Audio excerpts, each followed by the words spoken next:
Hello everyone, कैसे हैं आप सभी लोग का एक बार फिर आपके अपने चैनल में स्वागत, बंधन, अभिनंदन। दोस्तों आज हम बात करने वाले हैं केमिस्ट्री का जो हमारा फर्स्ट चैप्टर है परमाणु संरचना। जी हाँ दोस्तों, परमाणु संरचना को आज हम खत्म करने वाले हैं। टॉपिक टू टॉपिक जो भी इसमें टॉपिक है, सारे टॉपिक एक ही वीडियो में कंप्लीट होने वाले हैं। क्या क्या पढ़ने वाले हैं वो मैं आप लोगों को बता दे रहा हूँ। देखिए, परमाणु संरचना, पदार्थों में आवेशित कण, थॉमसन, रदरफोर्ड, बोर का परमाणु मॉडल, विभिन्न कक्षाओं में इलेक्ट्रॉनों का वितरण, संयोजकता, परमाणु की संख्या, द्रव्यमान संख्या, समस्थानिक एवं संभारिक, हाइड्रोजन परमाणु के लिए बोर मॉडल, बोर परमाणु मॉडल के लिए के विकास की पृष्ठभूमि और परमाणिक स्पेक्ट्रम, परमाणु का क्वांटम यांत्रिकी मॉडल। ये सारी चीज़ें हम कंप्लीट करने वाले हैं एक वीडियो में। और पूरा वीडियो आप लोग यदि देख लेते हैं तो दोस्तों आपके जो एमपीटेट, यूपीटेट, रीट जो भी एग्जाम आने वाले हैं वो सारी क्लियर हो जाएंगे। खासतौर पर ये वीडियो एमपीटेट के लिए डिज़ाइन किया गया है क्योंकि ये पूरा सिलेबस एमपीटेट का है ना। और यदि आप बाकी टेटों की तैयारी कर रहे हैं तो आपके लिए भी काफ़ी हेल्पफुल होने वाला है। तो दोस्तों शुरू करते हैं आज का वीडियो। तो देखिए, अब हम बात कर रहे हैं परमाणु संरचना। देखिए, परमाणु संरचना, एटॉमिक स्ट्रक्चर है ना।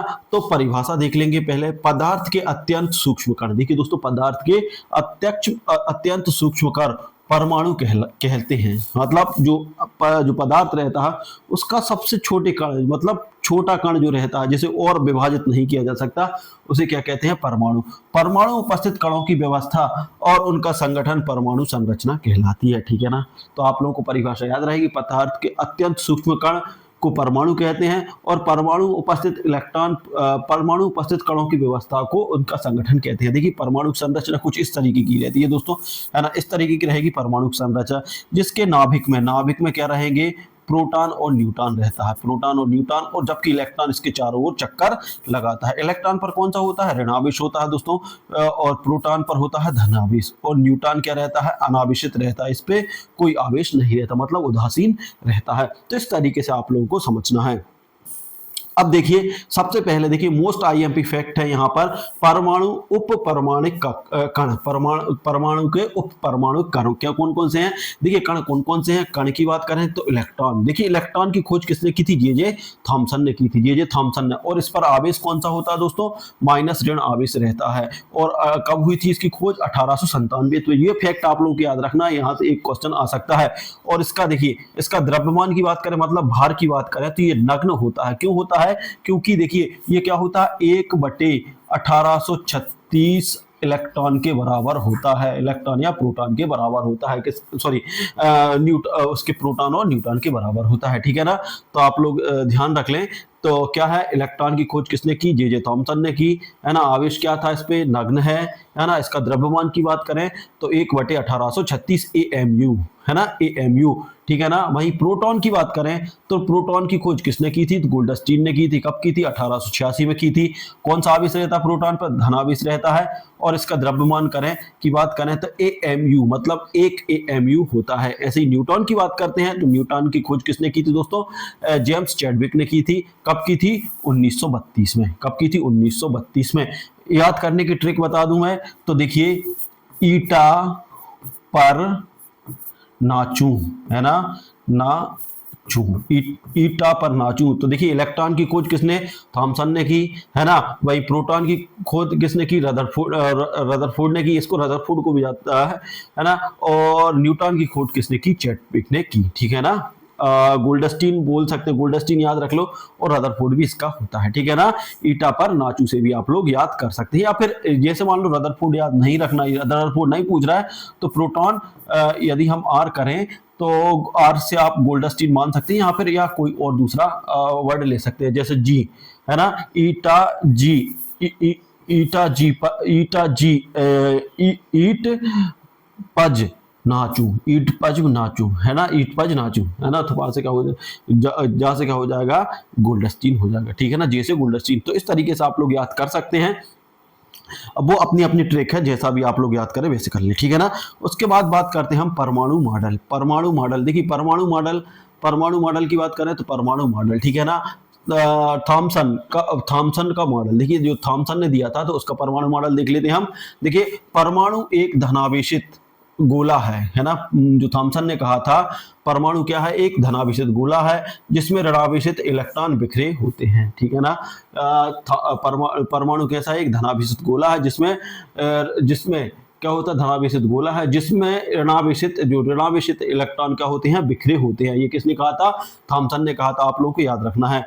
असफल है क्योंकि यह परमाणु की स्थिति नहीं समझा सका। और उसके बाद जो थॉमसन का परमाणु मॉडल था वो क्या हो गया दोस्तों, असफल रहा, क्योंकि यह क्या हुआ कि यह इलेक्ट्रॉन की स्थिति नहीं बता सका। उसके बाद दूसरा नंबर आता है रदरफोर्ड का।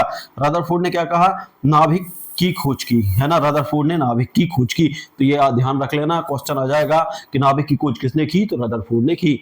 अधिकांश द्रव्यमान और धनावेश नाभिक में है, ठीक है ना, अधिकांश द्रव्यमान और धनावेश नाभिक में है, ठीक है ना। वो उसने क्या कहा कि अधिकांश जो द्रव्यमान है, मतलब अधिकांश द्रव्यमान है जो परमाणु का, वो कहाँ है दोस्तों, नाभिक में है, ठीक है ना। द्रव्यमान और धनावेश नाभिक में है, मतलब द्रव्यमान और धन कहाँ है, नाभिक में है। किसने कहा, ये रदरफोर्ड ने कहा। इलेक्ट्रॉन नाभिक के चारों ओर घूमता है ना, इसने ही कहा, रदरफोर्ड ने क्या कहा कि इलेक्ट्रॉन नाभिक के चारों ओर घूमता है। असफल क्योंकि है इलेक्ट्रॉन के स्थायित्व को नहीं समझा सका। और दोस्तों ये परमाणु मॉडल भी क्या रहा, ये भी कैसा रहा, असफल रहा। क्योंकि यह भी परमाणु जो इलेक्ट्रॉन है उसके स्थायित्व को नहीं समझा सका था।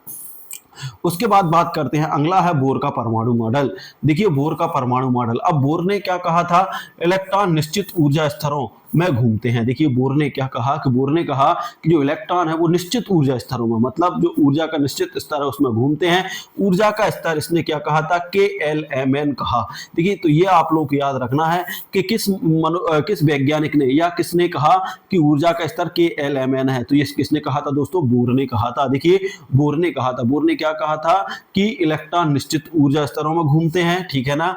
ऊर्जा स्तर को KLMN कहा जाता है। इलेक्ट्रॉन बिना ऊर्जा बदले कक्षा नहीं बदलते। देखिए दोस्तों ये भी कहा था कि इलेक्ट्रॉन बिना ऊर्जा बदले, मतलब उनकी ऊर्जा बगैर बदले ये है अपना क्या नहीं बदलते, कक्षा नहीं बदलते। जब वे ऊंची कक्षा से नीची कक्षा में आते हैं, जब वे ऊंची कक्षा से नीची कक्षा में आते हैं तब ऊर्जा उत्सर्जित करते हैं। ये किसने कहा था दोस्तों, बोर ने कहा था। बोर ने कहा था कि जब वे ऊंची कक्षा से नीची कक्षा में आते हैं तो क्या करते हैं, वो अपनी ऊर्जा उत्सर्जित कर देते हैं।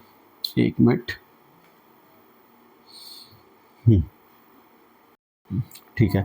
अब उसके बाद बात करते हैं इलेक्ट्रॉन, इसके बाद बात करने वाले हैं हम आगे, ठीक है ना, आगे बात करेंगे। इसके बाद है मुख्य शब्दावली। अब मुख्य शब्दावली क्या है इसमें, देखिए मुख्य शब्दावली शब्द की बात करेंगे और अर्थ की बात करें। परमाणु संख्या, परमाणु संख्या किससे दर्शाएंगे दोस्तों, Z से दर्शाएंगे। किससे दर्शाएंगे, Z से। प्रोटॉनों की संख्या बराबर इलेक्ट्रॉनों की संख्या। देखिए परमाणु संख्या बराबर क्या होती है, Z बराबर होती है, देखिए Z बराबर होता है प्रोटॉन बराबर न्यूट्रॉन, है ना। प्रोटॉनों की संख्या और न्यूट्रॉनों की संख्या के बराबर, या प्रोटॉनों की संख्या ले लें या न्यूट्रॉनों, क्योंकि देखिए इनके दोनों का द्रव्यमान, प्रोटॉन का भी द्रव्यमान कितना है, 1 है, और न्यूट्रॉन का भी कितना है, 1 है।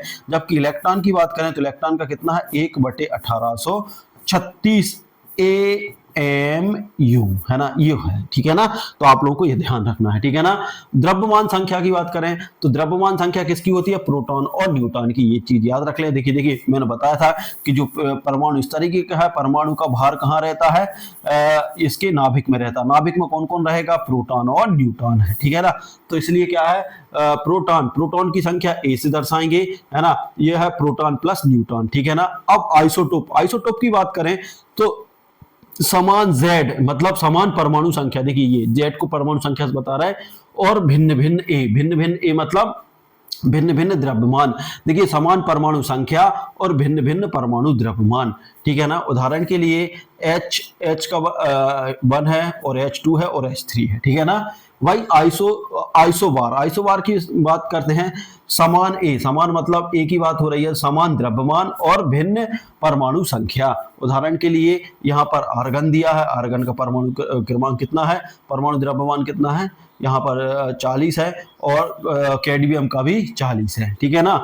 न्यूट्रॉन की खोज, जो न्यूट्रॉन की संख्या, अब न्यूट्रॉन की संख्या कैसे निकालेंगे आप लोग, न्यूट्रॉन की संख्या के लिए हमें परमाणु द्रव्यमान में से परमाणु संख्या घटानी होगी। देखिए परमाणु द्रव्यमान A क्या है, परमाणु द्रव्यमान, और Z क्या है, परमाणु संख्या। परमाणु द्रव्यमान से जब हम परमाणु संख्या घटाएंगे तो क्या निकल आएगी दोस्तों, न्यूट्रॉन की संख्या निकल आएगी।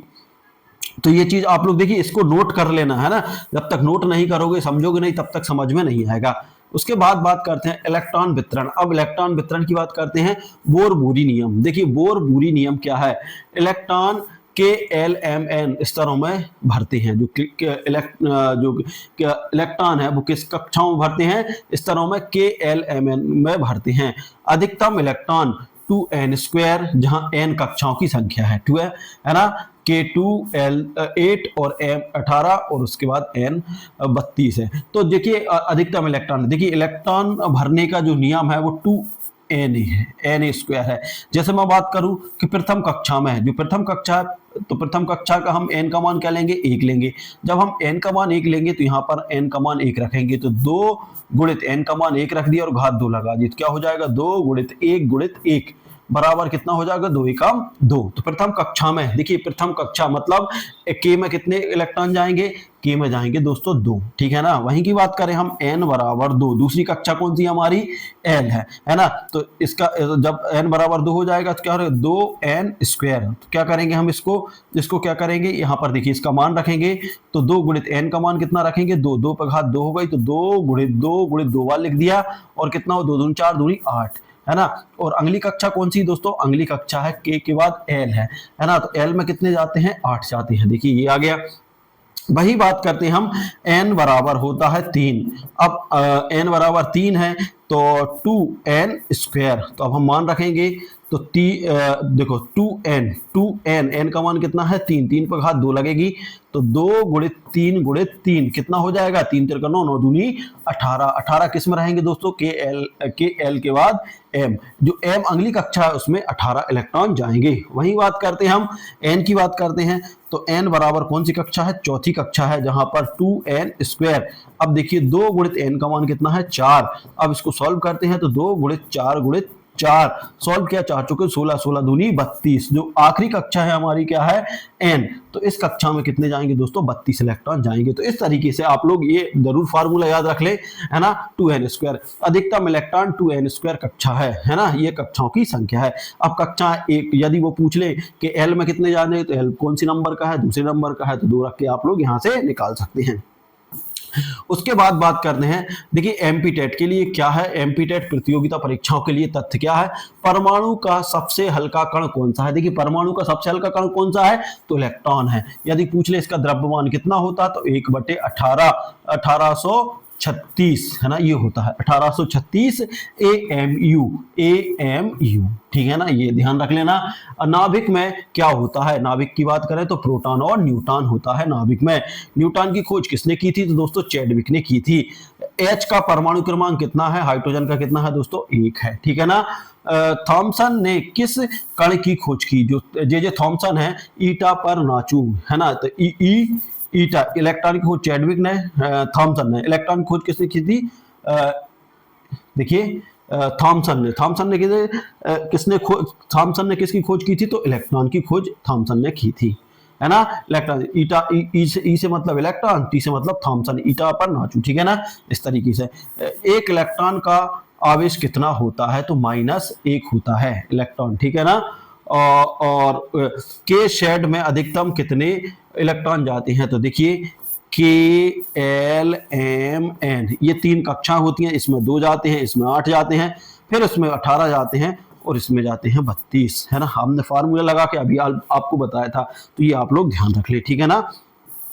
उसके बाद 30 याद करने की जो ट्रिक है आपकी, ट्रिक रिमेंबर, सेल याद करने की ट्रिक, मतलब जो कक्षा है किंग लव मैंगोज नाइस, है ना। किंग लव मैंगोज नाइस है, ऐसे आप लिख सकते हैं कि कोई किंग है, उसको मैंगो खाना पसंद है, तो इंग्लिश में क्या करेंगे? King loves mango nice. मतलब के से के कक्षा है ना, के है, और एल से एल है, और एम से मैंगो से एम है, और एन से एन है, ठीक है ना। पदार्थों में आवेशित कण, ठीक है ना। अब पदार्थों की बात करेंगे, तो पदार्थों में आवेशित कण, ठीक है। परिभाषा देखेंगे, जब किसी पदार्थ के परमाणु या अणु में इलेक्ट्रॉन निकाले जाते हैं या जोड़े जाते हैं, तब वे आवेशित कण है ना, बन जाते हैं, इन्हें आयन कहा जाता है। ठीक है ना दोस्तों, जब किसी पदार्थ के परमाणु से या अणु से इलेक्ट्रॉन जोड़े जाएं या फिर निकाले जाएं, है ना, तो उस टाइम ये क्या हो जाते हैं, आवेशित हो जाते हैं, ये कण तब वे आवेशित हो जाते हैं और आवेशित बन जाते हैं, तब वे क्या हो जाते हैं, जो कण रहते हैं वो आवेशित बन जाते हैं और इन्हें आयन कहा जाता है।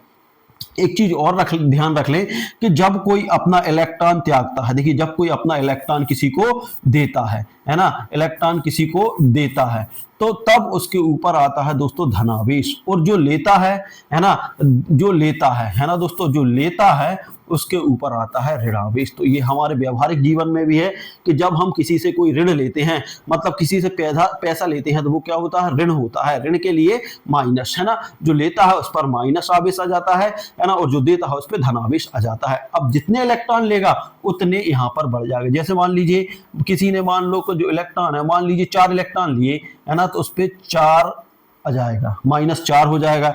यदि किसी ने मान लो 4 इलेक्ट्रॉन दिए तो प्लस का 4 आ जाएगा। तो ये चीज आप लोगों को ध्यान रखना है कि जो लेता है वो ऋणावेशित होता है, और जो देता है वो धनावेश में आता है, उस पर घात धन में रहती है। अब देखिए प्रमुख आवेशित कण, प्रमुख आवेशित कण की बात करते हैं, आवेश और उत्पाद। देखिए कैटायन, कैटायन की बात करते हैं। कैटायन, कैटायन क्या होता है, ये धनावेश होता है ना, इस पर प्लस होता है। देखिए सोडियम और कैडमियम, है ना, सोडियम पे कितने हैं, 1 धनावेश है, मतलब इसने 1 इलेक्ट्रॉन ग्रहण की, 1 इलेक्ट्रॉन त्यागा है। वही बात करें हम कैडमियम की बात करें, है ना, तो कैडमियम ने कितने, 2 इलेक्ट्रॉन त्यागे हैं, 2 इलेक्ट्रॉन मतलब किसी को दिए हैं, तो इस पर धनावेश है। वही एनायन की बात करें, एनायन, एनायन मतलब ऋणावेश होता है। तो ये आप लोग को याद रखना है, ये भाषा शैली है ना। कैटायन, कैटायन मतलब रहता, धनावेश रहता, मतलब कोई इलेक्ट्रॉन त्याग देता है किसी को, और एनायन मतलब कोई ये ऋणावेश होता है, ये मतलब किसी से लेता है। जैसे क्लोरीन 1 इलेक्ट्रॉन लेता है, वहीं हाइड्रोजन की बात करें तो 2 इलेक्ट्रॉन लेता है, ऑक्सीजन की बात करें तो 2 इलेक्ट्रॉन लेता है। ठीक है ना। कैसे बनते हैं यह कण, देखिए अब कण की बात करते हैं तो प्रक्रिया और विवरण। इलेक्ट्रॉन खोने पर धनायन बनता है। देखिए जब इलेक्ट्रॉन खोते हैं मतलब किसी को देते हैं तो कौन सा आयन बनता है, धन आयन बनता है। जबकि इलेक्ट्रॉन पाने पर ऋणायन बनता है। जबकि इलेक्ट्रॉन पा लेते हैं तो कौन सा बनता है, ऋणायन, मतलब किसी से ले लेते हैं तो ऋणायन बनता है, मतलब किसी से पा लिया तो मतलब हमने ऋणी हो गए, है ना, तो ऋण बनता है। ठीक है ना। अब उदाहरण के लिए देखिए सोडियम, देखिए सोडियम की बात करें, यानी क्या होता है, सोडियम, सोडियम जो रहता है 1 इलेक्ट्रॉन क्या करता है, प्राप्त करता है, इसलिए 1 इलेक्ट्रॉन त्यागता है, इसलिए उस पर धनावेश रहता है ना। 1 इलेक्ट्रॉन मतलब धनायन है, 1 इलेक्ट्रॉन खोया है इसने, 1 इलेक्ट्रॉन खोया। वहीं क्लोरीन की बात करें, क्लोरीन की बात करें तो इस पर ऋणायन होता है, क्लोरीन ऋणायन है, 1 इलेक्ट्रॉन पाया है। ठीक है ना। तो ये थ्योरी आप लोगों की क्लियर हो गई होगी कि जो किसी को देता है या त्यागता है तो वो धनावेश लेता है, और जो ग्रहण करता है ना, लेता है, उस पर ऋणायन होता है। आवेशित कणों के गुण, अब देखिए आवेशित कणों के गुण क्या हैं, तो हम इनको देखने वाले हैं, आवेशित कणों के गुण क्या हैं। देखिए वीडियो थोड़ा सा लंबा रहेगा लेकिन पूरा देखना, पूरा देख लोगे तो दोस्तों ये चैप्टर आपका पूरा कंप्लीट हो जाएगा। हाइड्रोकार्बन मैंने डाल दिया, मतलब केमिस्ट्री भी खत्म, फिजिक्स भी खत्म, है ना, बायोलॉजी भी खत्म, ये चारों चीजें खत्म कर चुका हूं, गणित भी खत्म हो गया। इसके बाद हम जो रहेगा, अब इसके बाद हम आएंगे किस पर दोस्तों, इतिहास पर आएंगे, मतलब सोशल साइंस पर आएंगे, जिसमें हम हिस्ट्री की बात करेंगे, पॉलिटिक्स की बात करें, और उसके बाद अर्थशास्त्र की भी बात करेंगे। ठीक है ना। और जो है मतलब 3 जो सब्जेक्ट हैं उनकी तो बात करेंगे, फिर उसके बाद हिंदी और इंग्लिश, मतलब हम सारी चीजें कंप्लीट करने वाले हैं। यदि आप जुड़ जाते हैं तो दोस्तों फुल तैयारी आपकी वह सिलेबस के अनुसार हो जाएगी। ठीक है ना। आवेशित कणों के गुण, देखिए गुण की बात करें, विद्युत चालकता, घोलों या गलित अवस्था में करंट प्रवाहित करते हैं। देखिए जो घोल है, जो विद्युत चालकता कैसे ज्ञात करेंगे, विद्युत चालकता कब होती है कि जो घोल रहते हैं या फिर गलित रहते हैं, मतलब गीले रहते हैं, उस में क्या होता है, प्रभाव, लकड़ी है चाहेगी करंट नहीं जाएगा, लेकिन उसको आप कर लो, उसके बाद करंट में देख लो क्या होगा, लगता है। वही रासायनिक अभिक्रिया आसानी से अन्य आयनों से जुड़ जाते हैं, रासायनिक होते हैं कण आसानी से आयनों में जुड़ जाते हैं। वहीं विद्युत में की बात करें तो ये धनायन ऋणायन इलेक्ट्रोड की ओर, है ना, क्या करते हैं, ये धनायन से कहा जाते हैं ऋणायन इलेक्ट्रोड की ओर, और एनायन धनात्मक की ओर आकर्षित होते हैं, ठीक है ना। जो धनायन रहते हैं, जो धनायन रहते हैं ऋणात्मक इलेक्ट्रॉन की ओर, है ना, और जो एनायन रहते हैं, एनायन मतलब धनात्मक की ओर रहते हैं। जो एनायन रहता है वो देखिए धनायन रहता है प्लस, प्लस रहता है तो ये ऋणात्मक इलेक्ट्रॉन की ओर जाएगा, जबकि एनायन क्या होता है, माइनस होता है, तो ये धनात्मक इलेक्ट्रॉन की ओर जाता है। तो ये चीज आप लोग ध्यान रखना कि देखिए जो धन रहेगा वो माइनस की ओर आकर्षित होगा, और जो माइनस रहेगा वो धन की ओर आकर्षित होगा, ठीक है ना। जबकि प्लस और प्लस में क्या होगा दोस्तों, प्रतिकर्षण होगा, मतलब ये एक दूसरे से दूर भागेंगे, और माइनस माइनस में एक दूसरे से दूर भागेंगे। जैसे एक सीधा सा उदाहरण है कि एक लड़का और एक लड़की है, तो दोनों क्या होंगे, एक दूसरे को आकर्षित होंगे। वहीं एक लड़का और लड़के की बात करें तो एक दूसरे से दूर भागेगी, ठीक है ना दोस्तों। वहीं लड़की लड़की की बात करें तो वो भी एक दूसरे से दूर भागती है, ठीक है ना। तो इस तरीके से आप लोग समझ सकते हैं। अब विद्युत अपघटन में भूमिका, विद्युत अपघटन की बात करते हैं। देखिए विद्युत अपघटन में भूमिका, इलेक्ट्रोलाइट के घोल में ये आयन विभिन्न इलेक्ट्रोडों की ओर गति करते हैं। जो इलेक्ट्रोलाइट के घोल में ये आयन क्या करते हैं, विभिन्न इलेक्ट्रोडों की ओर गति करते हैं, और वहां से रासायनिक अभिक्रिया होती है, और वहां क्या होती है, रासायनिक अभिक्रिया। अब एमपीटेट की प्रतियोगिताओं के लिए क्या है तथ्य, देखिए धनायन किसे कहते हैं, तो इलेक्ट्रॉन खोने से, जो धनायन किससे बनता है, धनायन मतलब प्लस, जब इलेक्ट्रॉन खो देगा तो धनायन बनता है या किसी को दे देगा, ठीक है ना। जबकि ऋणायन किससे बनता है, जो इलेक्ट्रॉन पाने पर, जब इलेक्ट्रॉन पा लेते हैं तो उसमें ऋणायन आ जाता है, ठीक है ना। तो ये आप लोग याद रख लें। उसके बाद बात करते हैं, अगले क्वेश्चन है हमारे, सोडियम में कुल कितने इलेक्ट्रॉन हैं।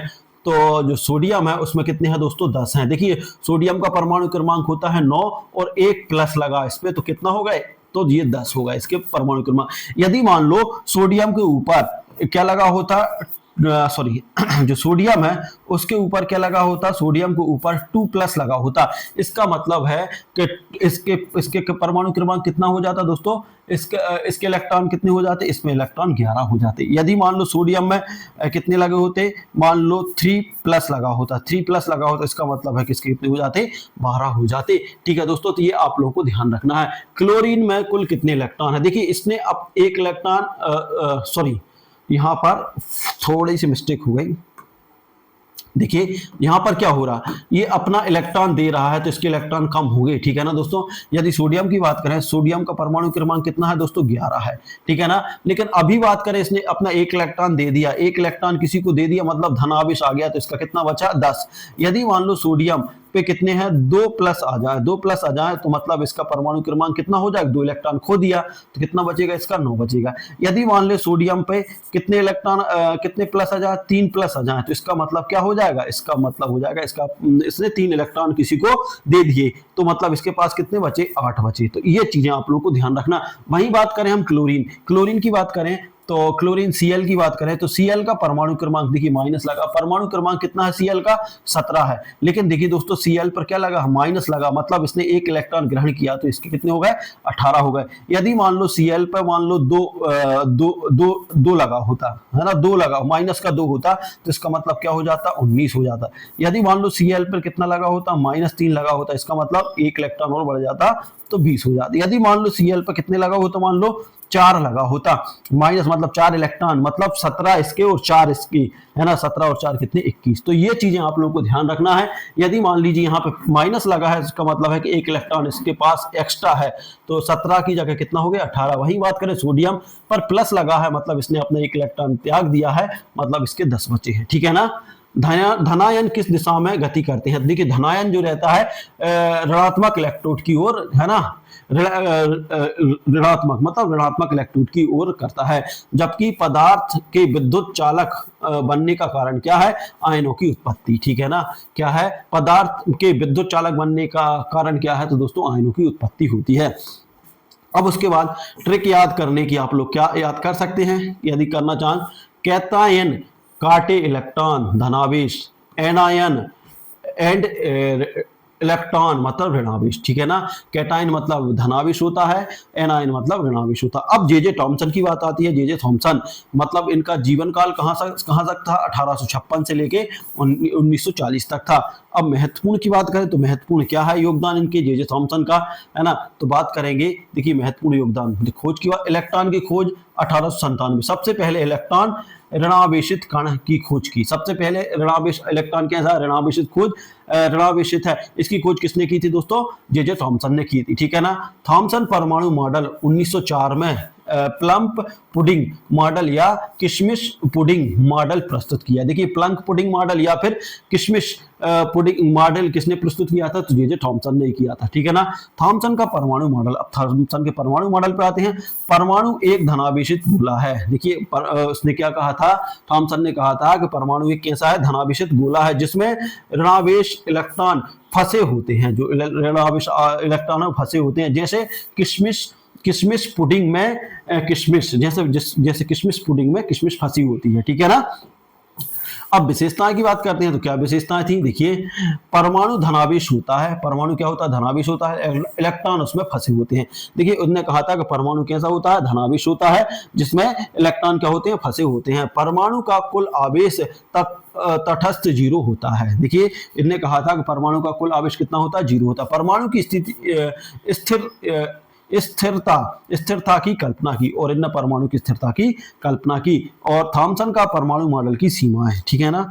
सीमाएं, अब सीमाओं की बात करते हैं तो इसमें दोष भी हैं, और उसमें देखिए दोष क्या क्या दोष थे इनकी सीमा के, स्थिरता को नहीं समझा सके, है ना, स्थिरता को ये नहीं समझा सके, नाभिक के अस्तित्व का उल्लेख नहीं हुआ, ठीक है, नाभिक के अस्तित्व का भी उल्लेख नहीं हुआ। रदरफोर्ड के प्रयोगों से यह मॉडल अस्वीकार हो गया। जब रदरफोर्ड ने अपना परमाणु मॉडल दिया तो जे थॉमसन ने जो परमाणु मॉडल दिया था वो फेल हो गया। तो आप लोगों को ध्यान रखना है कि किशमिश पुडिंग की यदि बात आ जाए तो वो किसने की, जे थॉमसन ने। देखिए यहाँ पर पूछा भी जाएगा एमपीटेट के लिए, इलेक्ट्रॉन की खोज किसने की थी, जे थॉमसन ने की थी। इलेक्ट्रॉन का आवेश क्या होता है, -1 आवेश होता है। थॉमसन मॉडल का दूसरा नाम क्या है, देखिए प्लम पुडिंग मॉडल या फिर किशमिश पुडिंग मॉडल, ठीक है ना। थॉमसन का मॉडल कब आया, 1904 में आया, सन याद रख लेना। थॉमसन ने किस प्रयोग से इलेक्ट्रॉन खोजा, कैथोड रे ट्यूब का प्रयोग करके। जो कैथोड रे ट्यूब के प्रयोग से थॉमसन ने इलेक्ट्रॉन को खोजा। तो ये आप लोगों को ध्यान रखना है, कैथोड रे किसने दिया था, तो जे थॉमसन ने दिया था, ठीक है ना।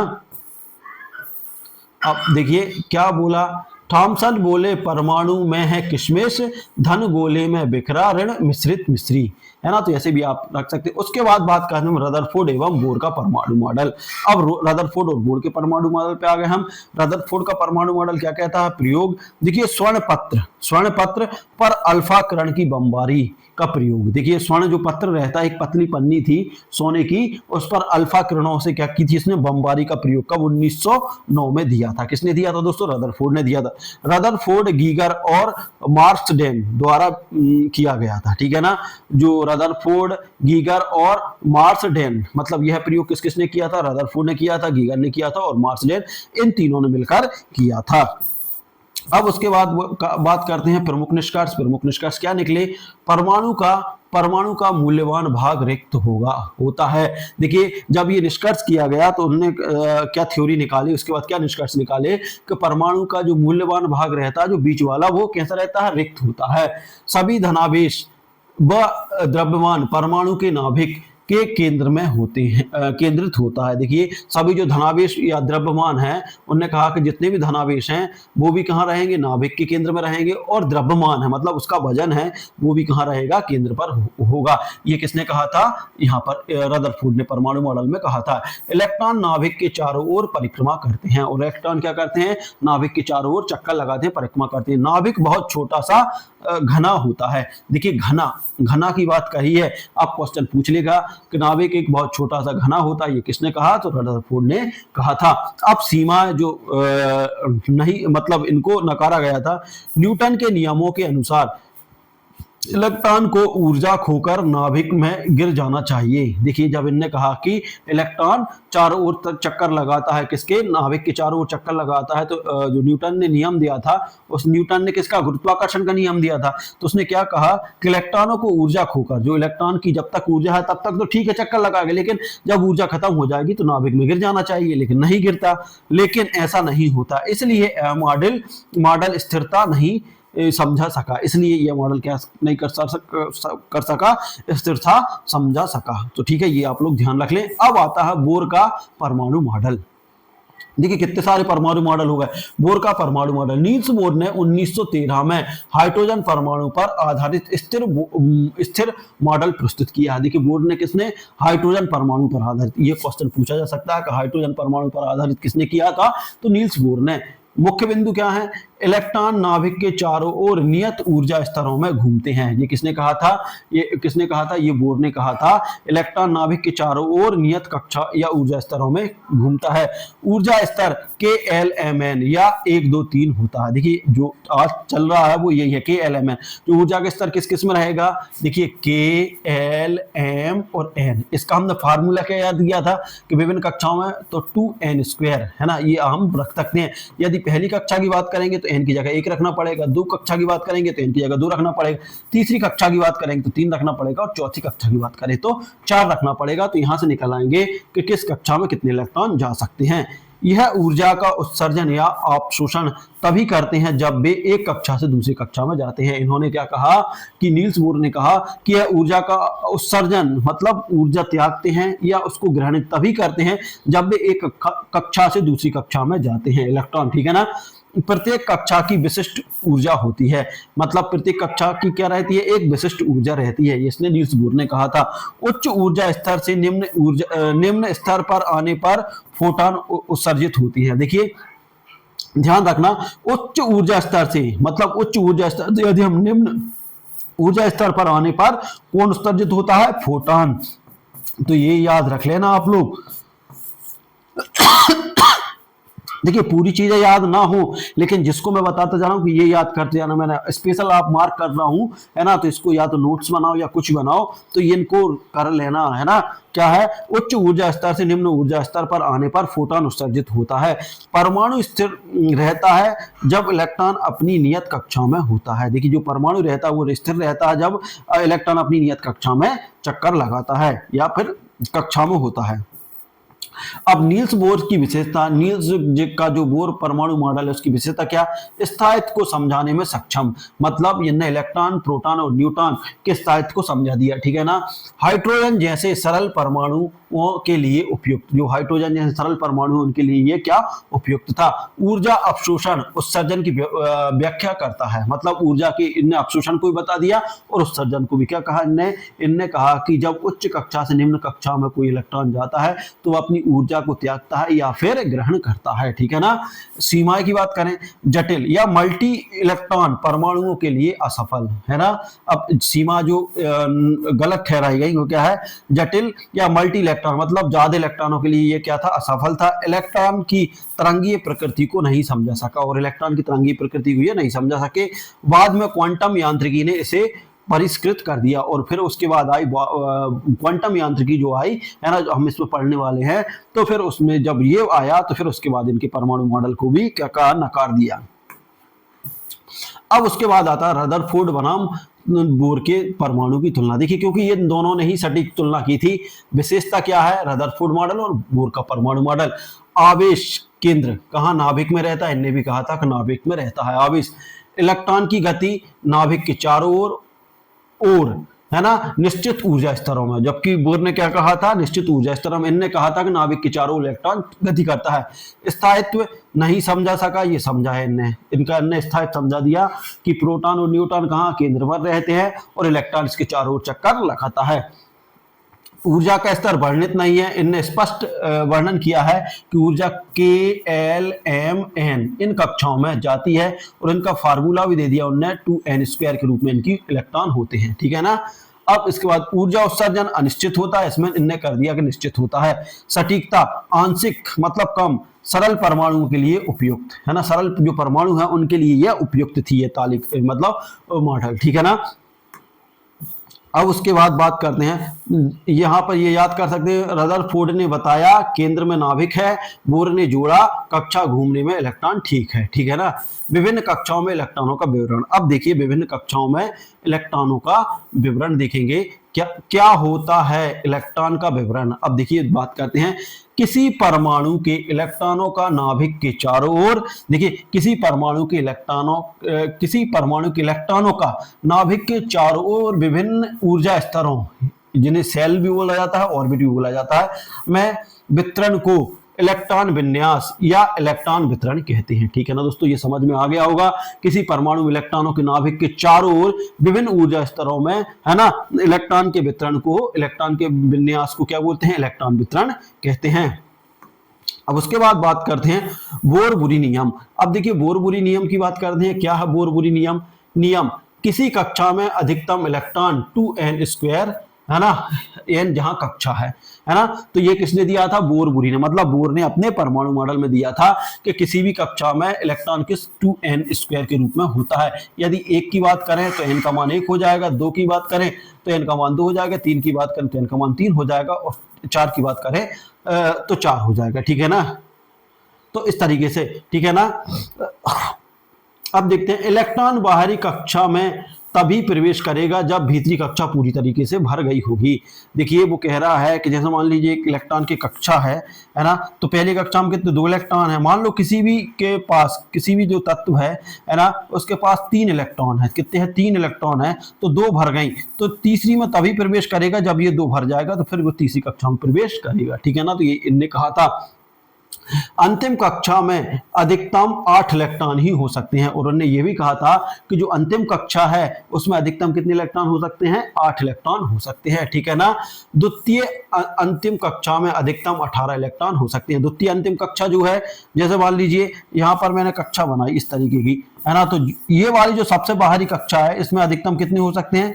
इसमें अधिकतम 8 इलेक्ट्रॉन हो सकते हैं। ठीक है ना, और जो द्वितीय बाहरी कक्षा होती है उसमें अधिकतम 18 इलेक्ट्रॉन होते हैं। ठीक है ना, उसके बाद वाली कक्षा में। तो इन्होंने कहा। इसके बाद बात करते हैं हम, देखिए मुख्य कक्षाएं और अधिकतम इलेक्ट्रॉन, है ना, अधिकतम इलेक्ट्रॉन। देखिए मुख्य कक्षा की बात करें, पहली कक्षा में देखिए कक्षा, इसको हम किससे प्रतीक क्या है? के है। संख्या, कक्षा संख्या 1 है। अधिकतम इलेक्ट्रॉन कितने हो सकते हैं? 2। हमने पहले ही समझ चुके हैं जी। और दूसरी कक्षा जिसको L बोला जाता है, कक्षा कौन सी है? दूसरी नंबर की, इसमें अधिकतम कितने होते हैं? 8 होते हैं। भाई तीसरी कक्षा जो M नंबर की है, इसमें कक्षा नंबर 3 होते हैं, इसमें इलेक्ट्रॉन की संख्या कितनी होगी? 18 होगी, है ना। और वही बात करें चौथी संख्या की बात करें जो n होती है, उसमें कक्षा नंबर 4 में कितने होंगे? 32 होंगे। तो इस तरीके से आप लोग याद कर सकते हैं, या फिर सीधा सा फार्मूला याद रख लो 2n²। इसको आप याद रख लेंगे तो आप बता देंगे फटाफट कि कौन सी कक्षा में कितने इलेक्ट्रॉन हैं। अब देखिए उदाहरण, तत्वों के परमाणु। देखिए ये तत्व दिए हैं, परमाणु संख्या दी है और इलेक्ट्रॉन विन्यास दिया। जो हाइड्रोजन रहता है उसका परमाणु क्रमांक कितना होता है? 1 होता है, तो इलेक्ट्रॉन का वितरण 1 रहेगा। हीलियम की बात करें 2 रहता है, तो 2 रहेगा इसका। लिथियम की बात करें 3। तो देखिए पहली कक्षा में कितने रहेंगे? पहली कक्षा इस तरीके की बनेगी इनकी कक्षा। पहली कक्षा में 2 इलेक्ट्रॉन हो गए, अगली कक्षा में 1 रहेगा। ठीक है ना।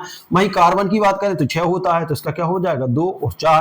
तो क्या हो जाएगा? पहली कक्षा में 2 रहेंगे और अगली कक्षा में 4 चले जाएंगे। ठीक है ना। उसके बाद ऑक्सीजन की बात करें 8, तो 8, 2 और 6 चले जाएंगे, है ना। वही सोडियम की बात करें 11, तो 2, 8, 1 चला जाएगा, क्योंकि देखिए पहली कक्षा में कितने रहते हैं? 2, दूसरी कक्षा में 8, और तीसरी कक्षा में फिर कितने हो जाएंगे? कितने? तीसरी का 3 को 9, 9 दूनी 18, है ना, 18 होते हैं। ठीक है ना। तो इस तरीके से वही क्लोरीन की बात करें तो देखिए क्लोरीन की पहली कक्षा में 2 रहेंगे, दूसरी कक्षा में 8 रहेंगे और तीसरी कक्षा में 7 रहेंगे। ठीक है ना।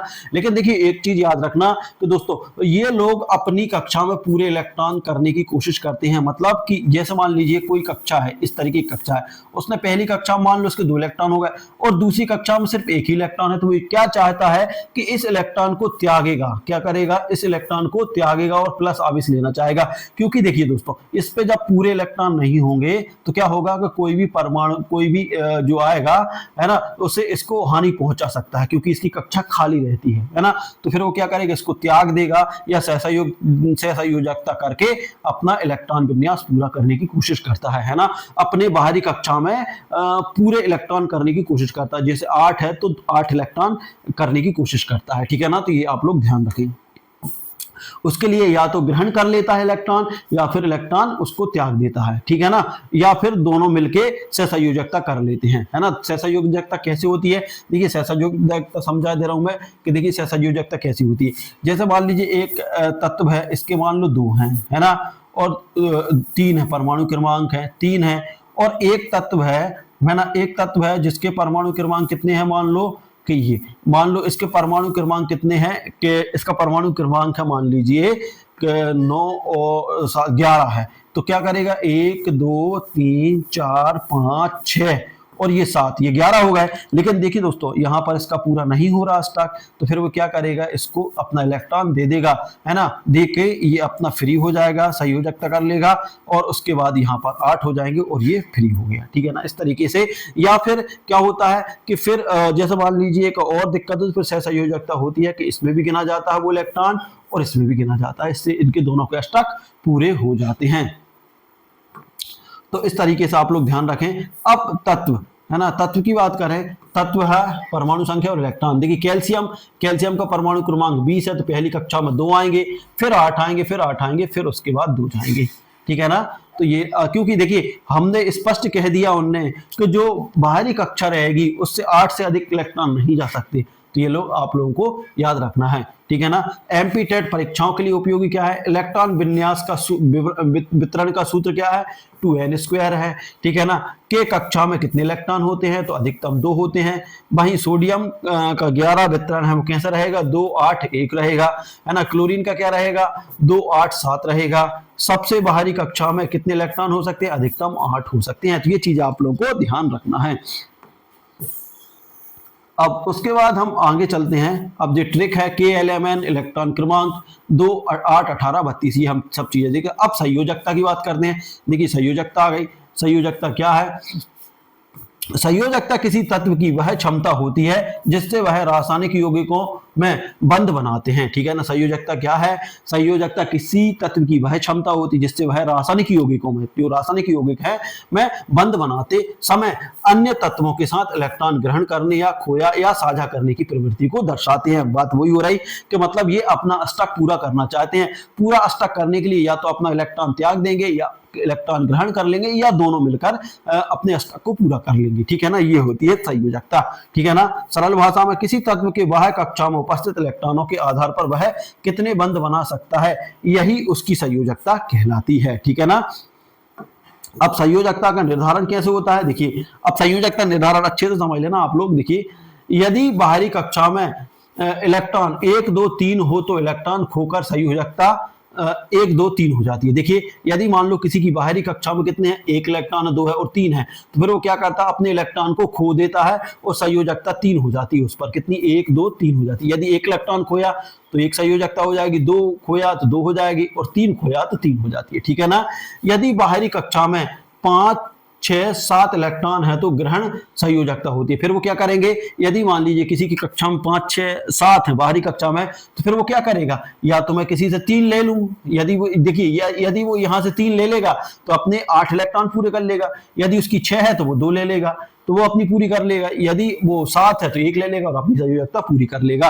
तो फिर वो क्या करता है, इलेक्ट्रॉन ग्रहण करता है। जबकि इसमें क्या होता है, बाहरी कक्षा में इलेक्ट्रॉन 1 2 3 है, तो फिर वो क्या करते हैं कि इनको त्याग देते हैं, त्याग कर इलेक्ट्रॉन को खोकर संयोजकता करते हैं। वहीं यदि मान लो किसी की 5 6 7 है, तो वो क्या करते हैं, अपना स्टॉक पूरा करने के लिए क्या करते हैं, वो 3 इलेक्ट्रॉन, यदि 5 है 3 इलेक्ट्रॉन किसी से उधार मांग लेगा, या फिर 6 है तो उससे 2 इलेक्ट्रॉन मांग लेगा, या फिर उसकी 7 है तो वो कहेगा कि 1 इलेक्ट्रॉन मुझे यार दे दे, है ना। तो इस तरीके से वो अपनी संयोजकता पूरी कर लेता है। वहीं हम बात करें, यदि 8 इलेक्ट्रॉन जैसे कि नोबल गैस, संयोजकता 0 होती है या निष्क्रिय होती है। देखिए जिसके बाहरी कक्षा में 8 इलेक्ट्रॉन होते हैं उनको नोबल गैस बोला जाता है, नोबल तत्व बोले जाते हैं। मतलब ये उदासीन होते हैं, ना किसी से लेना ना किसी से देना, ठीक है ना। तो इनकी संयोजकता क्या होती है, निष्क्रिय, मतलब 0 होती है और इनको निष्क्रिय तत्व कहा जाता है, ठीक है ना। मतलब इस किसी के साथ जब क्रिया नहीं कर रहा है तो क्या रहेंगे, निष्क्रिय रहेंगे, ठीक है ना। कुछ तत्वों की संयोजकता तालिका देखे रखी है। देखिए संयोजकता क्या होती, अब देखिए परमाणु संख्या और विवरण, ठीक है। हाइड्रोजन का 1 परमाणु क्रमांक है तो 1 रहेगी, इसकी संयोजकता क्या रहेगी, 1 रहेगी। या तो किसी से 1 ले लेगा या फिर देखिए दे तो नहीं सकता क्योंकि 1 ही है भैया, है ना। तो सहसंयोजकता हो सकता है कि भैया मेरा 1 इलेक्ट्रॉन ले ले और मेरा स्टॉक भी पूरा कर ले, है ना। जब सहसंयोजकता होती है तो दोनों में गिनती हो जाती है, दोनों में। जैसे एक चीज एक्स्ट्रा है तो वो कहेगा कि इसको तेरे में मिला ले, तो तेरे में भी 2 गिना जाएंगे, मेरे में भी 2 गिना जाएंगे। जैसे मान लो 2 हाइड्रोजन है, देखिए 2 हाइड्रोजन है ना। तो 2 हाइड्रोजन है तो देखिए इसके पास भी 1 इलेक्ट्रॉन है, जैसे H2 होता है ना। तो H2 के पास भी 2 इलेक्ट्रॉन है, 1 इलेक्ट्रॉन है, H के पास भी 1 है, इस H के पास भी। तो क्या करेगा वो कहेगा कि भैया देख एक काम कर, तेरा भी 1 इलेक्ट्रॉन लिया और मेरा भी 1 इलेक्ट्रॉन लिया, तो देखिए 2 इसके भी पूरे हो गए इलेक्ट्रॉन, 2 इसके भी पूरे हो गए। मतलब इनने अपनी सहसंयोजकता स्थापित कर ली। हीलियम की बात करें तो हीलियम देखिए इलेक्ट्रॉन कितने हैं, 2 हैं। अब इसकी संयोजकता क्या है, 0, क्योंकि बाह्य कक्षा में कितने इलेक्ट्रॉन होते हैं, 2, तो ये तो 2 लेके आराम से बिल्कुल बिंदास होता है। वहीं लिथियम की बात करें तो इसका क्या होता है, इलेक्ट्रॉनिक विन्यास की बात करें 2 1 होता है, तो क्या करेगा, इसकी संयोजकता 1 होगी, या तो ये किसी को 1 त्याग देगा, ठीक है ना। वहीं बेरियम की बात करें तो 2 होती है, तो देखिए क्या होता है, 2 अपनी पहली कक्षा में हो जाते हैं। अब देखिए अब इसके पास कितने हैं, 2 हैं और 2 हैं, 2 तो अपनी इसकी बाहरी कक्षा कंप्लीट हो गई, अब इसके पास 2 है, तो या तो ये किसी को 2 दे दे या फिर किसी से 6 वापस उधार ले ले। देखिए 2 देना सरल है, किसी से 6 लेना कठिन है। यदि आप किसी से 6 मांगोगे तो फिर वो क्या कहेगा, भैया तेरे पास तो 2 हैं तो 2 मुझे ही दे देना, है ना। तो इसलिए ये क्या करता है, अपना इलेक्ट्रॉन दूसरे को दे देता है, ठीक है। वही बात करें हम बोरान की, ये कंडीशन बोरान की रहती है, तो बोरान क्या करता है, इसका जो बाहरी कक्षा में रहते हैं 2 इलेक्ट्रॉन हो जाते हैं, लेकिन उसके बाहरी जो कक्षा में रहते हैं वो 3 रहते हैं, तो या तो ये 3 किसी को दे दे या 5 किसी से उधार ले ले। तो फिर क्या होता है कि ये किसी को 3 दे देता है, क्योंकि देखिए इसके पास कम राशि है ना, जिसके पास ज्यादा है तो वो कहेगा भैया मेरे तो कम है ना, मेरे अष्टक कंप्लीट करने में कुल 3 चाहिए और तुझे 5 चाहिए, तो भैया 5 देना संभव नहीं है, 3 मुझे ही दे दे। तो फिर वो क्या करता है, ये 3 उसको दे देता है, ठीक है। भाई कार्बन की बात करें तो 2 4 होता है, ये कंडीशन इसमें भी रहती है ना, कि या तो दे दे या फिर तो ये दोनों तरीके से कर सकता है, ये अपने 4 इलेक्ट्रॉन किसी को दे भी सकता है या 4 किसी से ले भी सकता है। वहीं नाइट्रोजन की बात करें तो 2 और 5 होते हैं, तो इसकी संयोजकता कितनी रहती है, 3 होती है। अब 3 होती है तो फिर वो क्या करता है, वो किसी से 3 इलेक्ट्रॉन मांगता है, ये है ना, कि भैया 3 मुझे दे दे तो मैं अपनी संयोजकता पूरी कर लूं। ऑक्सीजन की बात करूं तो 2 6 होता है। देखिए आप लोग से कैसे निकालेंगे संयोजकता, जो हमारा 2 छोड़कर जो भी संख्या बच रही है, जैसे मान लो किसी का परमाणु क्रमांक कितना है, 10 है, अब 10 में से 2 घटा दो, अब कितना बचा, 8 बचा, तो 8 उसके में, तो ये निष्क्रिय गैस हो जाएगा, है ना। यदि मान लो किसी का परमाणु क्रमांक 12 है तो 2 अपन ने ले लिया, उसके बाद क्या बचा 8, उसके बाद क्या बचा 2, तो उसकी संयोजकता कितनी हो जाएगी, 2 हो जाएगी। तो आप लोग ध्यान रख लें। वहीं फ्लोरीन की बात करें तो 2 7 है, तो ये क्या करेगा, अपना अष्टक करने के लिए 1 इलेक्ट्रॉन किसी से उधार ले लेगा। वहीं नियोन की बात करें, ये भी नोबल गैस है, तो 2 8 रहेगा, बिंदास होता है, 0 है इसकी संयोजकता, है ना। देखिए जिसके परमाणु क्रमांक मतलब जिसकी कक्षाएं भर जाती हैं 2 8 से, तो वो समझो को बहुत निष्क्रिय हो जाता है, उससे कोई मतलब नहीं रहता, भैया अब तो हम सोएंगे अपने अष्टक में, है ना। तो क्या करता है, 2 अपने अंदर वाले में देता है और 8 अपने इसमें लेकर बिंदास सोता है, फिर उसके बाद उसे कोई टेंशन नहीं है, ना तो कोई इसको तोड़ सकता है, ना कोई बाहर ले जा सकता है इसके इलेक्ट्रॉनों को, ना खींच सकता है, तो इसलिए ये निष्क्रिय हो जाता है, ठीक है ना। तो ये आप लोगों को ध्यान रखना है। संयोजकता के प्रकार, अब देखिए संयोजकता के प्रकार क्या है, धनात्मक संयोजकता इलेक्ट्रॉन खोकर बनती है, जैसे सोडियम अपना इलेक्ट्रॉन एक संयोजकता है, तो क्या करता है, 1 इलेक्ट्रॉन इसने खो दिया, तो 1 हो गई।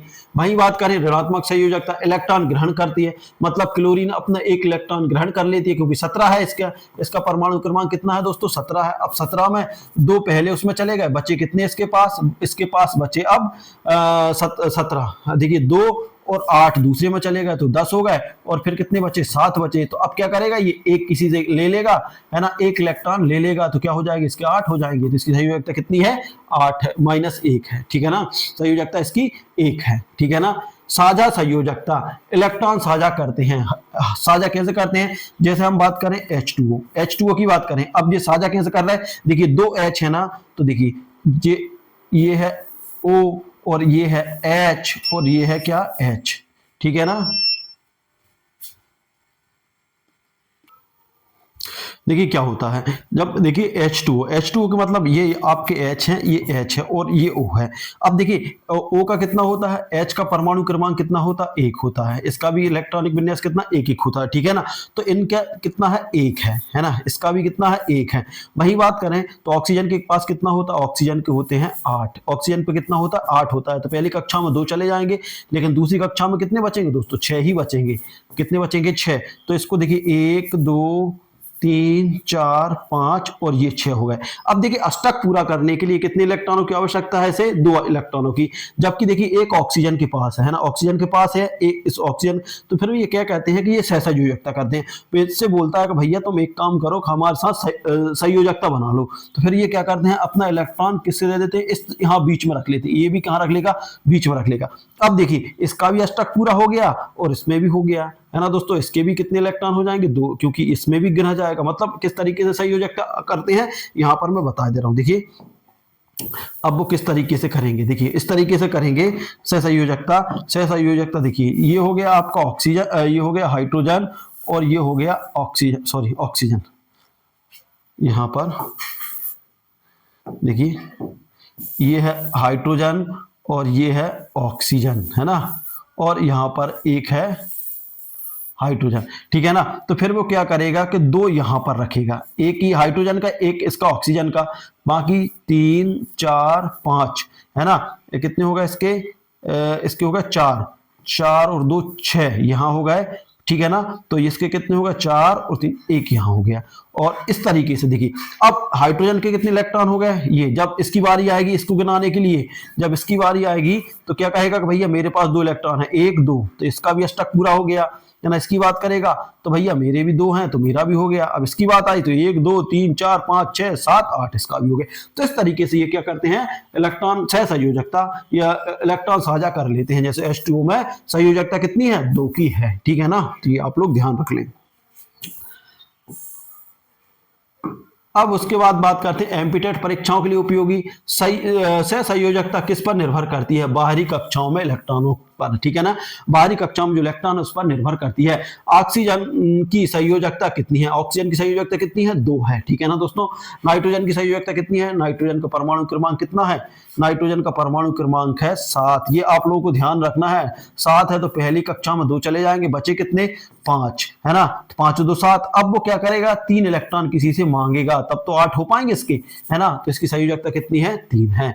कौन से तत्व की संयोजकता 0 होती है, नोबल गैस है, कौन कौन सी है, हीलियम, नियोन, आर्गन, ठीक है ना। देखिए कौन कौन सी है, जो कौन सी गैस होती हैं जो नोबल गैसें रहती हैं, हीलियम, नियोन, आर्गन रहती हैं। मतलब इनकी संयोजकता कितनी होती है, 0 होती है। मतलब ना तो इनसे लेना ना किसी को देना, आराम से सोते हैं अपने अष्टक में।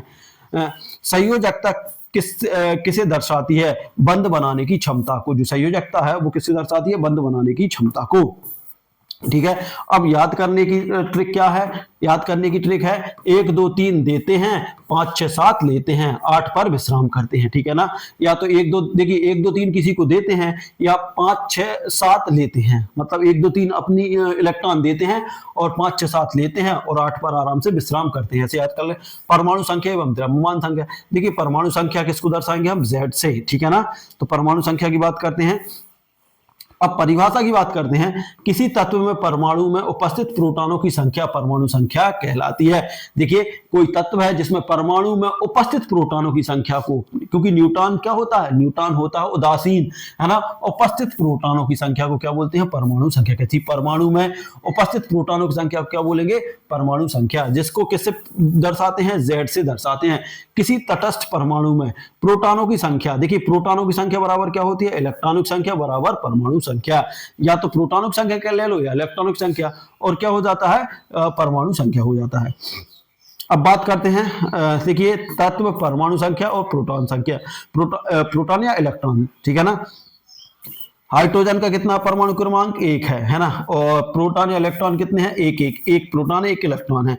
वहीं ऑक्सीजन की बात करें तो ऑक्सीजन, है ना, परमाणु संख्या कितनी, 8 है। और प्रोटॉन संख्या, है ना, प्रोटॉन संख्या कितनी है, 8 है, प्रोटॉन या इलेक्ट्रॉन संख्या। वहीं सोडियम की बात करें तो 11 है और इसका भी 11 है, ठीक है ना। इस तरीके से आप लोग याद कर सकते हैं।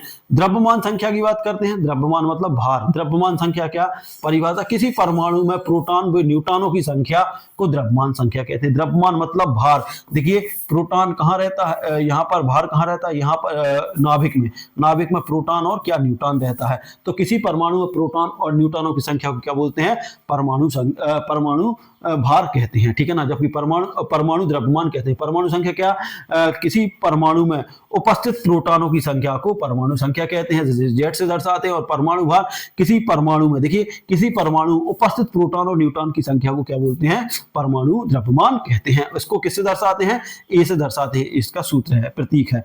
अब देखिए A बराबर प्रोटॉन और न्यूट्रॉन। देखिए प्रोटॉन प्लस न्यूट्रॉन जो होते हैं वही आपकी परमाणु द्रव्यमान होता है। उसके बाद बात करते हैं मुख्य सूत्र गणना, ठीक है ना। अब देखिए द्रव्यमान संख्या A होती है ना, न्यूट्रॉन संख्या N होती है, ठीक है ना, इलेक्ट्रॉन संख्या तटस्थ परमाणु Z होती है, ठीक है ना। अब द्रव्यमान संख्या कैसे निकालोगे आप लोग? द्रव्यमान संख्या के लिए क्या निकालना है? Z में से जो आपकी Z क्या है, जो इलेक्ट्रॉनों की संख्या, इलेक्ट्रॉनों की संख्या में हमें क्या जोड़ना पड़ेगा? N जोड़ना, मतलब न्यूट्रॉनों की संख्या जोड़नी पड़ेगी, तब हम क्या निकाल पाएंगे? वो निकलेगा आपका द्रव्यमान, ठीक है ना। मतलब क्या हो जाएगा? द्रव्यमान संख्या कैसे हो जाएगी? द्रव्यमान संख्या इलेक्ट्रॉनों की संख्या प्लस न्यूट्रॉनों की संख्या, ठीक है ना। भाई न्यूट्रॉनों की संख्या कैसे? न्यूट्रॉन बराबर n, तो हमें A में से Z घटाना पड़ेगा, मतलब द्रव्यमान संख्या में से हमें क्या घटाना पड़ेगा? हमें इलेक्ट्रॉनों की संख्या घटा देंगे तो हम क्या निकाल लेंगे? न्यूट्रॉनों की संख्या निकाल लेंगे। तो ये आप लोग थोड़ा सा फार्मूला है वो याद रख ले, ठीक है ना। अब इसके बाद तत्व प्रोटॉन, जिसको Z A द्रव्यमान होता है, ठीक है ना, और न्यूट्रॉन A माइनस Z होता है। कार्बन, कार्बन में कितनी है? प्रोटॉन संख्या 6 है, द्रव्यमान संख्या 12 है, न्यूट्रॉन कितने हैं? 6 है, ठीक है ना। अब भाई नाइट्रोजन की बात करें तो प्रोटॉन कितने हैं? 7 हैं, और द्रव्यमान कितना है इसका? 14 है, क्योंकि 7 किसके? प्रोटॉन, और 7 न्यूट्रॉन, बराबर कितने होगा? 14। तो ये इसका भी न्यूट्रॉन की संख्या भी 7 है और प्रोटॉन की संख्या भी 7 है। वहीं ऑक्सीजन की बात करें तो 8 है, इसका द्रव्यमान कितना? 16 है, ये है 8, मतलब 8 प्रोटॉन है, 8 न्यूट्रॉन है।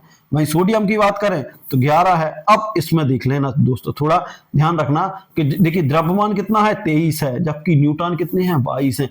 अब यहां पर पूछा जा सकता है कि सोडियम में प्रोटॉनों की संख्या कितनी है? तो याद रख लेना, सोडियम में प्रोटॉनों की संख्या कितनी है? 11 है, जबकि न्यूट्रॉनों की संख्या कितनी है? 12 है, ठीक है ना, 11 12 है, और इसका द्रव्यमान कितना है? 23 है। तो ये आप लोगों को ध्यान रखना है। उसके बाद बात करते हैं, उसके बाद है हमारा, देखिए अब क्लोरीन की बात करते हैं। क्लोरीन का परमाणु क्रमांक 35, प्रोटॉन कितने हैं? 35, और द्रव्यमान कितना है?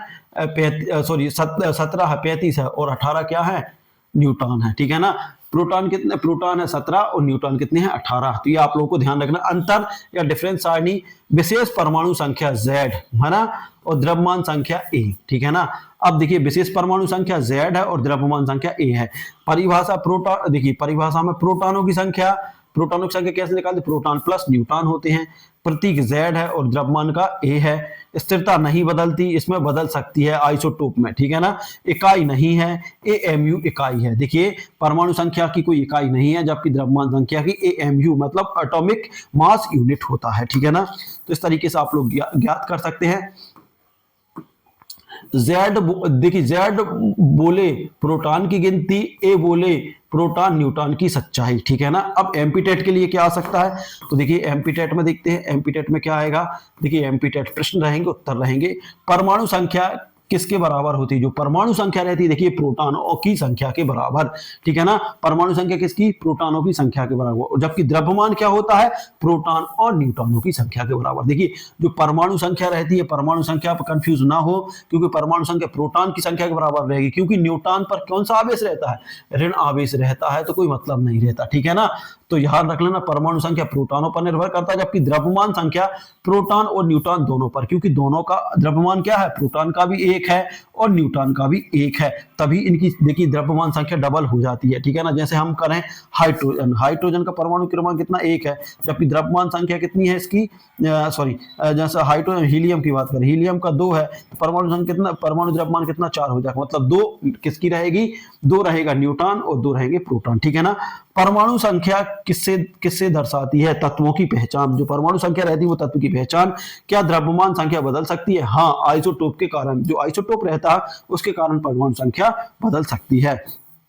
अब उसके बाद आता है समस्थानिक। देखिए समस्थानिक की बात करते हैं, समस्थानिक तथा समभारिक। देखिए समस्थानिक और समभारिक में थोड़ा सा डिफरेंस समझ ले। देखिए समस्थानिक है ना, समस्थानिक, समान स्थानिक को वही समस्थानिक है। परिभाषा, वे परमाणु जो एक ही तत्व के होते हैं। देखिए वे परमाणु जो एक ही तत्व के होते हैं, जिसके परमाणु संख्या समान लेकिन द्रव्यमान संख्या अलग अलग होती है, उन्हें समस्थानिक कहते हैं। देखिए वे तत्व जो एक ही परमाणु के होते हैं, जिसकी परमाणु संख्या समान हो और द्रव्यमान संख्या अलग अलग हो, उनको क्या बोलते हैं? समस्थानिक कहते हैं। जैसे मान लीजिए हम अभी हाल देख रहे थे ना, क्लोरीन का परमाणु का नाम 17 था, है ना, और द्रव्यमान कितना था? 35 था, जिसमें प्रोटॉन की संख्या कितनी थी? प्रोटॉन की संख्या कितनी थी? 17 है ना, 17 और उसकी न्यूट्रॉन की संख्या कितनी थी 18, है ना। तो इस तरीके से, है ना। तो वे परमाणु जो एक ही तत्व के होते हैं, जो किसके बने हुए होते हैं, एक ही तत्व के होते हैं, लेकिन उनकी परमाणु संख्या समान हो, परमाणु संख्या समान हो लेकिन द्रव्यमान अलग अलग हो, तो उन्हें क्या बोलते हैं, समस्थानिक कहते हैं, समस्थानिक, है ना। अब विशेषता, विशेषता क्या है इसकी, विशेष देखिए विशेषता, परमाणु संख्या Z समान है, द्रव्यमान संख्या भिन्न है इसमें, है ना। तत्व समान है, रासायनिक गुण समान है, भौतिक गुण भिन्न है, ठीक है ना। इसमें ध्यान रखना है क्या क्या समान रहती है कि परमाणु संख्या दोनों की समान रहती है, परमाणु द्रव्यमान भिन्न भिन्न हो जाता है ना। तत्व समान होते हैं, रासायनिक गुण समान होते हैं, जबकि भौतिक गुण भिन्न भिन्न हो जाते हैं, अलग अलग हो जाते हैं। अब उदाहरण के लिए देखते हैं, जैसे हाइड्रोजन, हाइड्रोजन, है ना, एक परमाणु प्रोटोनियम, है ना, और 2 ड्यूटीरियम, और 3 होता है ट्रिटिनियम होता है। जैसे हाइड्रोजन है, समस्थानिक की बात करें, यदि एक उसका इलेक्ट्रॉन है तो प्रोटोनियम होता है, 2 है तो ड्यूटीरियम हो जाता है, और 3 है तो ट्रिटिनियम हो जाता है। ये आप लोग को पूछा जा सकता है। जैसे कार्बन, कार्बन 12, कार्बन 13, कार्बन 14, ये क्या है, इसके समस्थानिक है। क्लोरीन 35 और 37, ठीक है ना, ये इसके समस्थानिक है। हाइड्रोजन का पूछा जा सकता है, जब हाइड्रोजन के प्रकार मतलब समस्थानिक कौन कौन से हैं, तो प्रोटेनियम, देखिए प्रोटेनियम, ड्यूटेनियम और ट्रिटिनियम, तो ये आप लोग को ये मोस्ट आईएमपी है, इसको आप लोग ध्यान रख लें हाइड्रोजन की, ठीक है ना। समभारिक, है ना, समभारिक किसे कहते हैं, समभारिक या समभारिक, ठीक है ना। वे परमाणु जिनके द्रव्यमान संख्या समान है लेकिन परमाणु संख्या भिन्न भिन्न है, समभारिक कहलाते। देखिए इसका उल्टा है ना, उसमें क्या था, उसमें परमाणु संख्या समान थी समस्थानिक में और द्रव्यमान अलग अलग था। इसमें क्या है, वे परमाणु जिनकी द्रव्यमान संख्या समान हो लेकिन परमाणु संख्या भिन्न भिन्न हो, उन्हें समभारिक कहते हैं, समभारिक कहते हैं, ठीक है ना। मतलब भार समान हो, ठीक है ना, भार किसमें रहेगा, द्रव्यमान में। ऐसे परिभाषा याद कर सकते हैं आप लोग। अब विशेषता की बात करें, विशेषता और विवरण, द्रव्यमान संख्या इसमें समान रहती है, परमाणु संख्या भिन्न भिन्न रहती है, तत्व अलग अलग होते हैं, रासायनिक गुण भिन्न होते हैं, भौतिक गुण कभी कभी समान हो सकते हैं। उदाहरण के लिए, अब उदाहरण की बात करते हैं, उदाहरण में क्या है, उदाहरण की बात करने जैसे आर्गन, आर्गन, आर्गन और कार्बन, कैल्शियम, जो आर्गन और कैल्शियम, देखिए इसका परमाणु द्रव्यमान 40 है, इसका परमाणु द्रव्यमान इसका भी 40 है ना, तो ये है, ठीक है ना। जबकि भाई बात करेंगे हम नाइट्रोजन और कार्बन की बात करेंगे तो इन दोनों का भी परमाणु द्रव्यमान कितना रहता है, 14 रहता है। लेकिन इनके परमाणु क्रमांक की बात करें तो नाइट्रोजन का अलग है और कार्बन का अलग है ना। नाइट्रोजन का 7 होता है और कार्बन का शायद 8 होता है, ठीक है ना। तो इस तरीके से आप लोग ध्यान रख लें। अंतर सारणी समस्थानिक बनाम संभारिक, देखिए समस्थानिक और संभारिक की भिन्न अंतर सारणी है। परमाणु संख्या समस्थानिक में, देखिए जो समस्थानिक में परमाणु संख्या समान रहेगी और संभारिक में भिन्न भिन्न रहेगी। वहीं बात करें द्रव्यमान की तो इसमें भिन्न भिन्न रहेगी, है ना, समस्थानिक में परमाणु द्रव्यमान संख्या और इसमें द्रव्यमान संख्या समान रहेगी, ठीक है ना। तो इस तरीके से आप लोग याद रख ले। अब देखिए आधार समस्थानिक और संभारिक, ठीक है, रासायनिक गुण समान रहते हैं, इसमें क्या रहते हैं, देखिए रासायनिक गुण क्या रहते हैं, समस्थानिक में समान रहते हैं, जबकि भौतिक गुण भिन्न भिन्न रहते हैं। वहीं उदाहरण के लिए देखिए समस्थानिक का उदाहरण देखिए हाइड्रोजन का, है ना, हाइड्रोजन, ड्यूटेरियम और ट्रिटिनियम, है ना। तो ये ऐसे याद रख सकते हैं, ठीक है ना। अब एमपी टेट के उपयोगी, समस्थानिक में कौन सी संख्या समान होती है, देखिए समस्थानिक स्थान की बात कर रहा है तो स्थान किससे होता है, परमाणु संख्या, तो परमाणु संख्या समान होती है। समभारिक में देखिए भार किसमें होता है, द्रव्यमान में, तो कौन सी संख्या समान होती है, द्रव्यमान होता है, ठीक है ना। C12 और C14 क्या है, समस्थानिक है। देखिए इसके स्थान तो समान है लेकिन भार अलग अलग है तो समस्थानिक है। वहीं आर्गन 40 और आर्गन कैल्शियम इसकी बात कर रहा है तो देखिए इसका परमाणु द्रव्यमान मतलब भार समान है ना, तो समभारिक है, ठीक है ना। समस्थानिक के भौतिक गुण कैसे होते हैं, तो भिन्न भिन्न होते हैं। जो समस्थानिक है उसके भौतिक गुण कैसे होते हैं, भिन्न होते हैं। याद रखने की ट्रिक, देखिए याद रखने की ट्रिक की बात करें तो देखिए समस्थानिक को Z एक भार अलग, ठीक है ना। समस्थानिक में क्या होता है, जो समस्थानिक में रहता है वो Z एक भार अलग होता है। समभारिक में क्या होता है, भार A एक और स्थान Z अलग अलग होता है, तो याद रख लेना। देखिए समस्थानिक सीधी बात है जिसकी परमाणु संख्या समान हो, है ना, और द्रव्यमान संख्या अलग अलग हो। समभारिक में जिसका द्रव्यमान संख्या समान हो और परमाणु संख्या अलग अलग है। हाइड्रोजन परमाणु, देखिए हाइड्रोजन परमाणु के लिए बोर का मॉडल, अब हाइड्रोजन परमाणु के लिए बोर का मॉडल आता है तो ये देखे ले रहे अपन, देखिए क्या है, देखिए नील्स बोर, है ना, 1913 में दिया था हाइड्रोजन मॉडल। उद्देश्य क्या था? रदरफोर्ड मॉडल की स्थिरता की समस्या को हल करना, हाइड्रोजन जैसे सरल परमाणु की ऊर्जा स्पेक्ट्रा की व्याख्या करना, इसके मॉडल का उद्देश्य था। ठीक है ना, हमें ज्यादा उद्देश्य पे ध्यान नहीं देना। बोर मॉडल की प्रमुख विशेषता, इलेक्ट्रॉन नाभिक के चारों ओर नियत कक्षाओं स्तरों में परिक्रमा करते हैं। ये ध्यान रख लेना, ये किसने कहा था? बोर ने कहा था। इलेक्ट्रॉन की कक्षाओं की LMN होती है और इनकी संख्या कितनी है? 1 2 3 4 होती है। और यहां से पूछेंगे किसमें कितने इलेक्ट्रॉन जाते हैं, कौन सी कक्षा में, तो ये आप लोगों को फार्मूला कौन सा? 2n² से आप लोगों को याद कर लेना है। इलेक्ट्रॉन अपनी कक्षा में ऊर्जा नहीं खोता, अंततः परमाणु स्थिर रहता है। ठीक है ना, जो इलेक्ट्रॉन रहता है अपनी कक्षा में ऊर्जा नहीं खोता और इससे परमाणु क्या रहता है? स्थिर रहता है ना। जब इलेक्ट्रॉन एक कक्षा से दूसरी कक्षा में जाता है तो वह ऊर्जावान कक्षा से नीची कक्षा में आने पर ऊर्जा उत्सर्जित करता है। वो क्या करता है कि जब इलेक्ट्रॉन एक कक्षा दूसरी कक्षा में जाता है तो ऊर्जावान कक्षा से, जो ऊर्जावान है मतलब उच्च कक्षा से निम्न कक्षा में जाता है तो वो ऊर्जा उत्सर्जित करता है। नीची कक्षा से ऊंची कक्षा में जाने पर अवशोषण करता है। देखिए सीधी बात है कि अब क्या होता है, इसमें क्या होता है, इसमें ये कहा था कि अब मान लो ये ऊंची कक्षा है, ये ऊंची कक्षा है ना, इसमें बहुत ज्यादा ताकत है ना, तो ताकत है तो फिर वो क्या करेगा? जब इसके पास जाएगा तो वो अपनी ताकत इसे देगा, मतलब क्या करता है? उत्सर्जित करता है, ताकत बताएगा। जबकि ये बेचारा इसके पास ताकत है नहीं है ना, इसके पास ताकत है नहीं है, जब वो इधर जाएगा तो फिर वो क्या करेगा? उनसे ताकत लेगा, है ना, उसको क्या करेगा? अवशोषित करेगा। तो ऐसे भी आप लोग याद कर सकते हैं। अब उत्सर्जित या अवशोषण ऊर्जा, देखिए अब देखिए जो कहते हैं उत्सर्जन या अवशोषण ऊर्जा बराबर E बराबर H भी E होता है ना।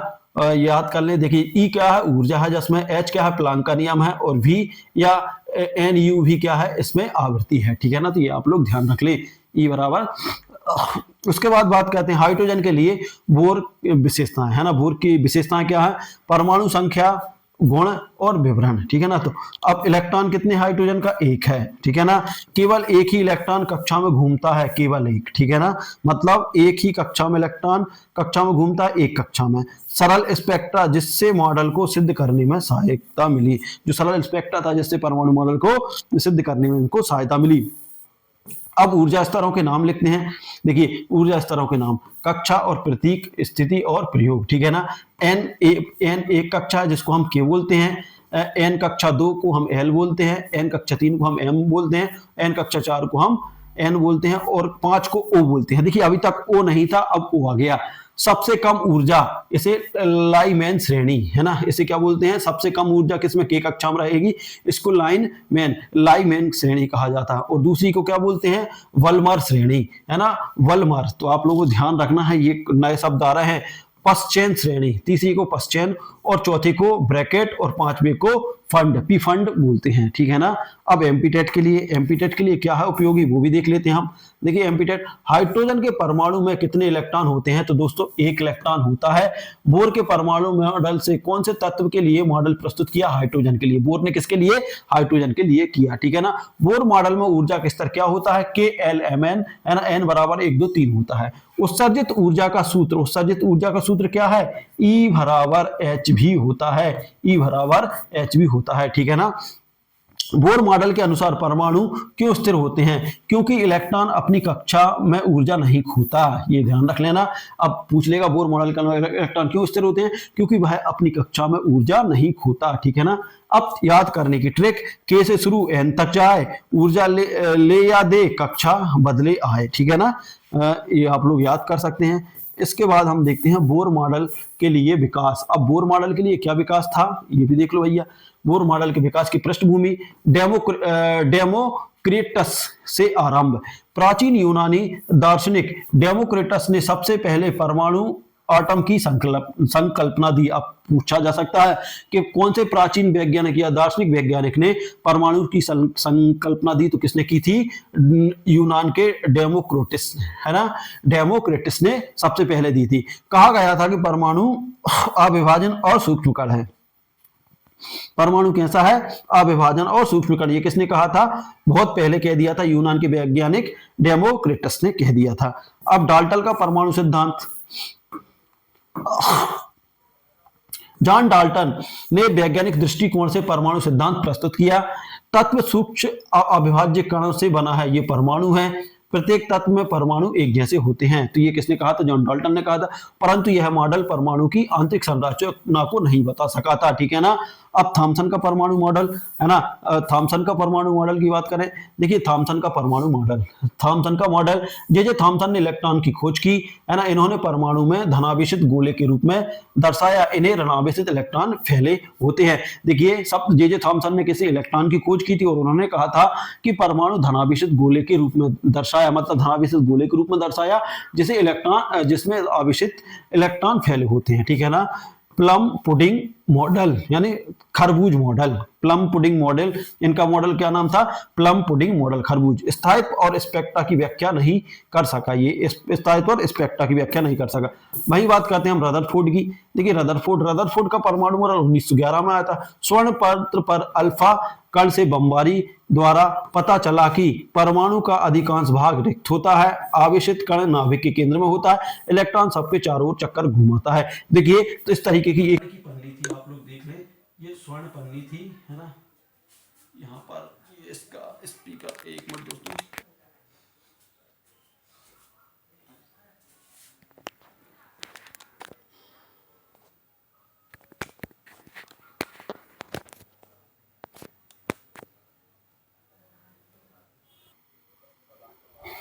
देखिए इस तरीके से जब प्रयोग किया गया था तो क्या किया था उन्होंने,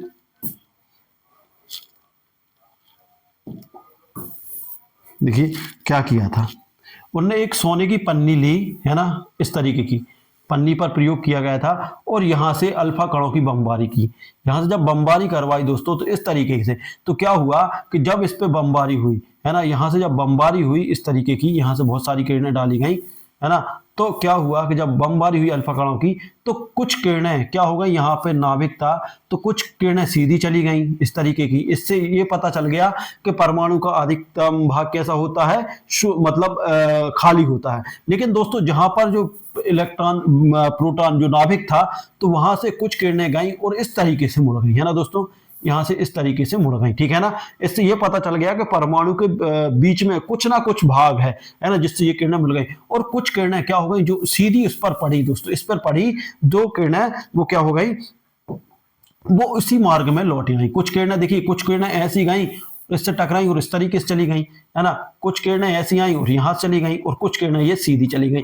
तो इससे ये सिद्ध होता है कि परमाणु का अधिकांश भाग खाली रहता है, उसके नाभिक में कुछ ना कुछ तो है जिससे कि ये किरणें बदल रही है, दिशा बदल रही है ना, और कुछ किरणें वापस आई। इससे यह सिद्ध हो जाता है कि इसके नाभिक में कुछ है, ठीक है ना। तो इस तरीके से ये हमारा ये सिद्ध हो गया था उनने। धनावेशित नाभिक के केंद्र में होता है, जो धनावेश रहता है वो नाभिक के केंद्र में, इलेक्ट्रॉन उसके चारों ओर घूमते हैं, चारों ओर घूमते हैं। तो यार परमाणु की स्थिति नहीं समझा सका, ये परमाणु की स्थिति नहीं समझा, इलेक्ट्रॉन को नाभिक से गिर जाना चाहिए था क्लासिकल सिद्धांत के अनुसार। जो क्लासिकल सिद्धांत दिया था न्यूटन ने उसके अनुसार इसको गिर जाना चाहिए थे। इसके बाद आता है स्पेक्ट्रम की संख्या। स्पेक्ट्रम की संख्या, है ना, परमाणु जैसे तत्वों का रेखा वर्णक्रम देखा गया, ठीक है ना। जो स्पेक्ट्रम संख्या है, हाइड्रोजन जैसे तत्वों का रेखा या वर्णक्रम देखा गया। क्लासिकल मॉडल वर्णक की व्याख्या नहीं कर सके, ठीक है ना। यह स्पष्ट संकेत था कि परमाणु ऊर्जा निरंतर नहीं है बल्कि विशिष्ट स्तरों में होती है, ठीक है ना। अब आता है क्वांटम सिद्धांत। देखिए क्वांटम सिद्धांत आ गया।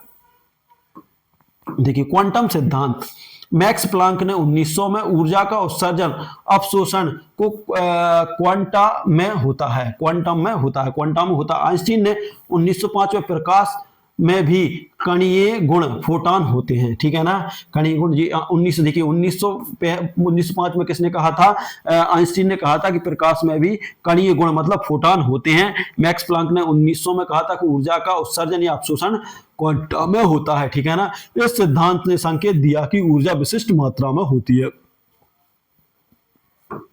ऊर्जा क्या होती है, विशिष्ट मात्रा में होती है। अब नील्स बोर का योगदान, नील्स बोर का क्या योगदान था 1913 में। उपरोक्त सभी बातों को ध्यान में रखते हुए बोर ने एक स्थिर परमाणु मॉडल प्रस्तुत किया। इसे क्वांटम विचारधारा और रदरफोर्ड की कक्षाओं के एक साथ जोड़ी गई, ठीक है ना।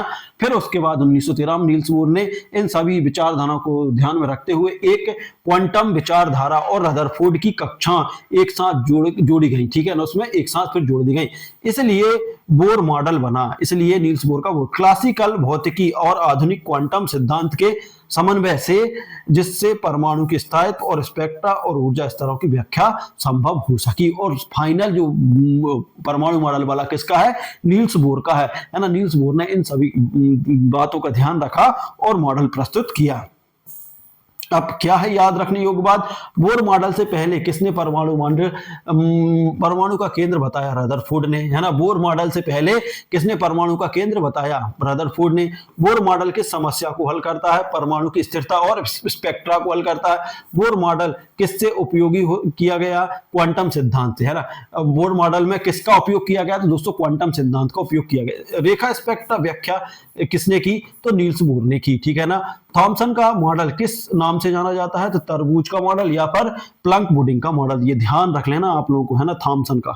इसके बाद याद रखने की बात करें, थॉमसन ने बोला इलेक्ट्रॉन रसगुल्ले हैं। देखिए थॉमसन ने क्या बोला, थॉमसन ने बोला इलेक्ट्रॉन रसगुल्ले हैं, रदरफोर्ड ने बोला नाभिक बीच में है, बोर ने समझाया इलेक्ट्रॉन कक्षा में है, और क्वांटम ने स्थिरता आई, ठीक है ना। इस तरीके से अब परमाणविक स्पेक्ट्रम, देखिए परमाणविक स्पेक्ट्रम की बात करें, ठीक है ना।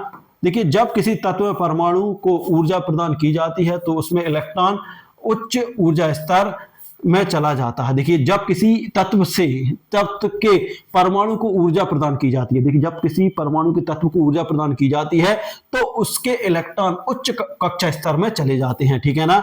फिर जब यह इलेक्ट्रॉन नीचे ऊर्जा स्तर में लौटते हैं तो वह ऊर्जा उत्सर्जित करते हैं। यह प्रकाश के रूप में दिखाई देता है, जिसे हम परमाणुक स्पेक्ट्रा कहते हैं। तो सीधी बात है कि देखिए जब किसी तत्व के परमाणु, देखिए जब किसी तत्व के परमाणु को ऊर्जा प्रदान की जाती है, देखिए जब किसी तत्व के परमाणु को ऊर्जा प्रदान की जाती है तो उसके इलेक्ट्रॉन क्या हो जाते हैं, जब उच्च ऊर्जा स्तर में जाते हैं तो वो क्या करते हैं, उच्च ऊर्जा स्तर में चले जाते हैं, ठीक है ना। वो क्या करते हैं, ऊर्जा मिल रही है तो उच्च स्तर में चले गए, है ना। और जब वे इलेक्ट्रॉन निचले स्तर पर आते हैं, लौट कर आते हैं, तो वो अपने से ऊर्जा उत्सर्जित करती है। मतलब जितनी ऊर्जा थी, जितनी जरूरत उतनी बचाएंगे और बाकी सब वापस कर देंगे, है। तो यह ऊर्जा प्रकाश के रूप में दिखाई देता है, इसे परमाणुक स्पेक्ट्रा कहते हैं।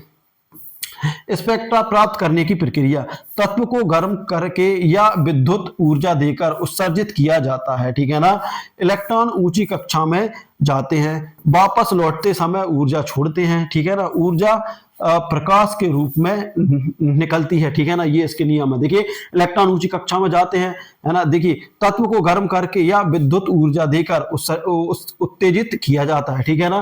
फिर इलेक्ट्रॉन ऊंची कक्षा में जाते हैं, जब वापस लौट कर आते हैं तो क्या करते हैं, ऊर्जा प्रकाश के रूप में निकालती है, ठीक है। इस प्रकाश को स्पेक्ट्रोमीटर या प्रिज्म से गुजार कर अलग अलग रेखाएं देखी जा सकती हैं। यही स्पेक्ट्रा कहलाती है, यही क्या कहलाती है, स्पेक्ट्रा कहलाती है। अब देखिए स्पेक्ट्रा के प्रकार, सतत स्पेक्ट्रा, जब सफेद प्रकाश जैसे सूर्य का, है ना, प्रिज्म से गुजारा जाता है तो सभी रंगों का स्पेक्ट्रा प्राप्त होता है, ठीक है ना। तो इसे सतत स्पेक्ट्रा, कोई रेखा नहीं होती, यह लगातार होता है, मतलब कोई रेखाएं नहीं होती, यह लगातार होता है। तो सतत स्पेक्ट्रा समझ गए कि जब सफेद प्रकाश को, है ना, जो सूर्य का प्रकाश प्रिज्म से गुजारा जाता है तो क्या होता है, इसमें सभी रंगों का स्पेक्ट्रा प्राप्त होता है, कोई रेखा नहीं होती और यह लगातार होता है, इसे सतत कहते हैं।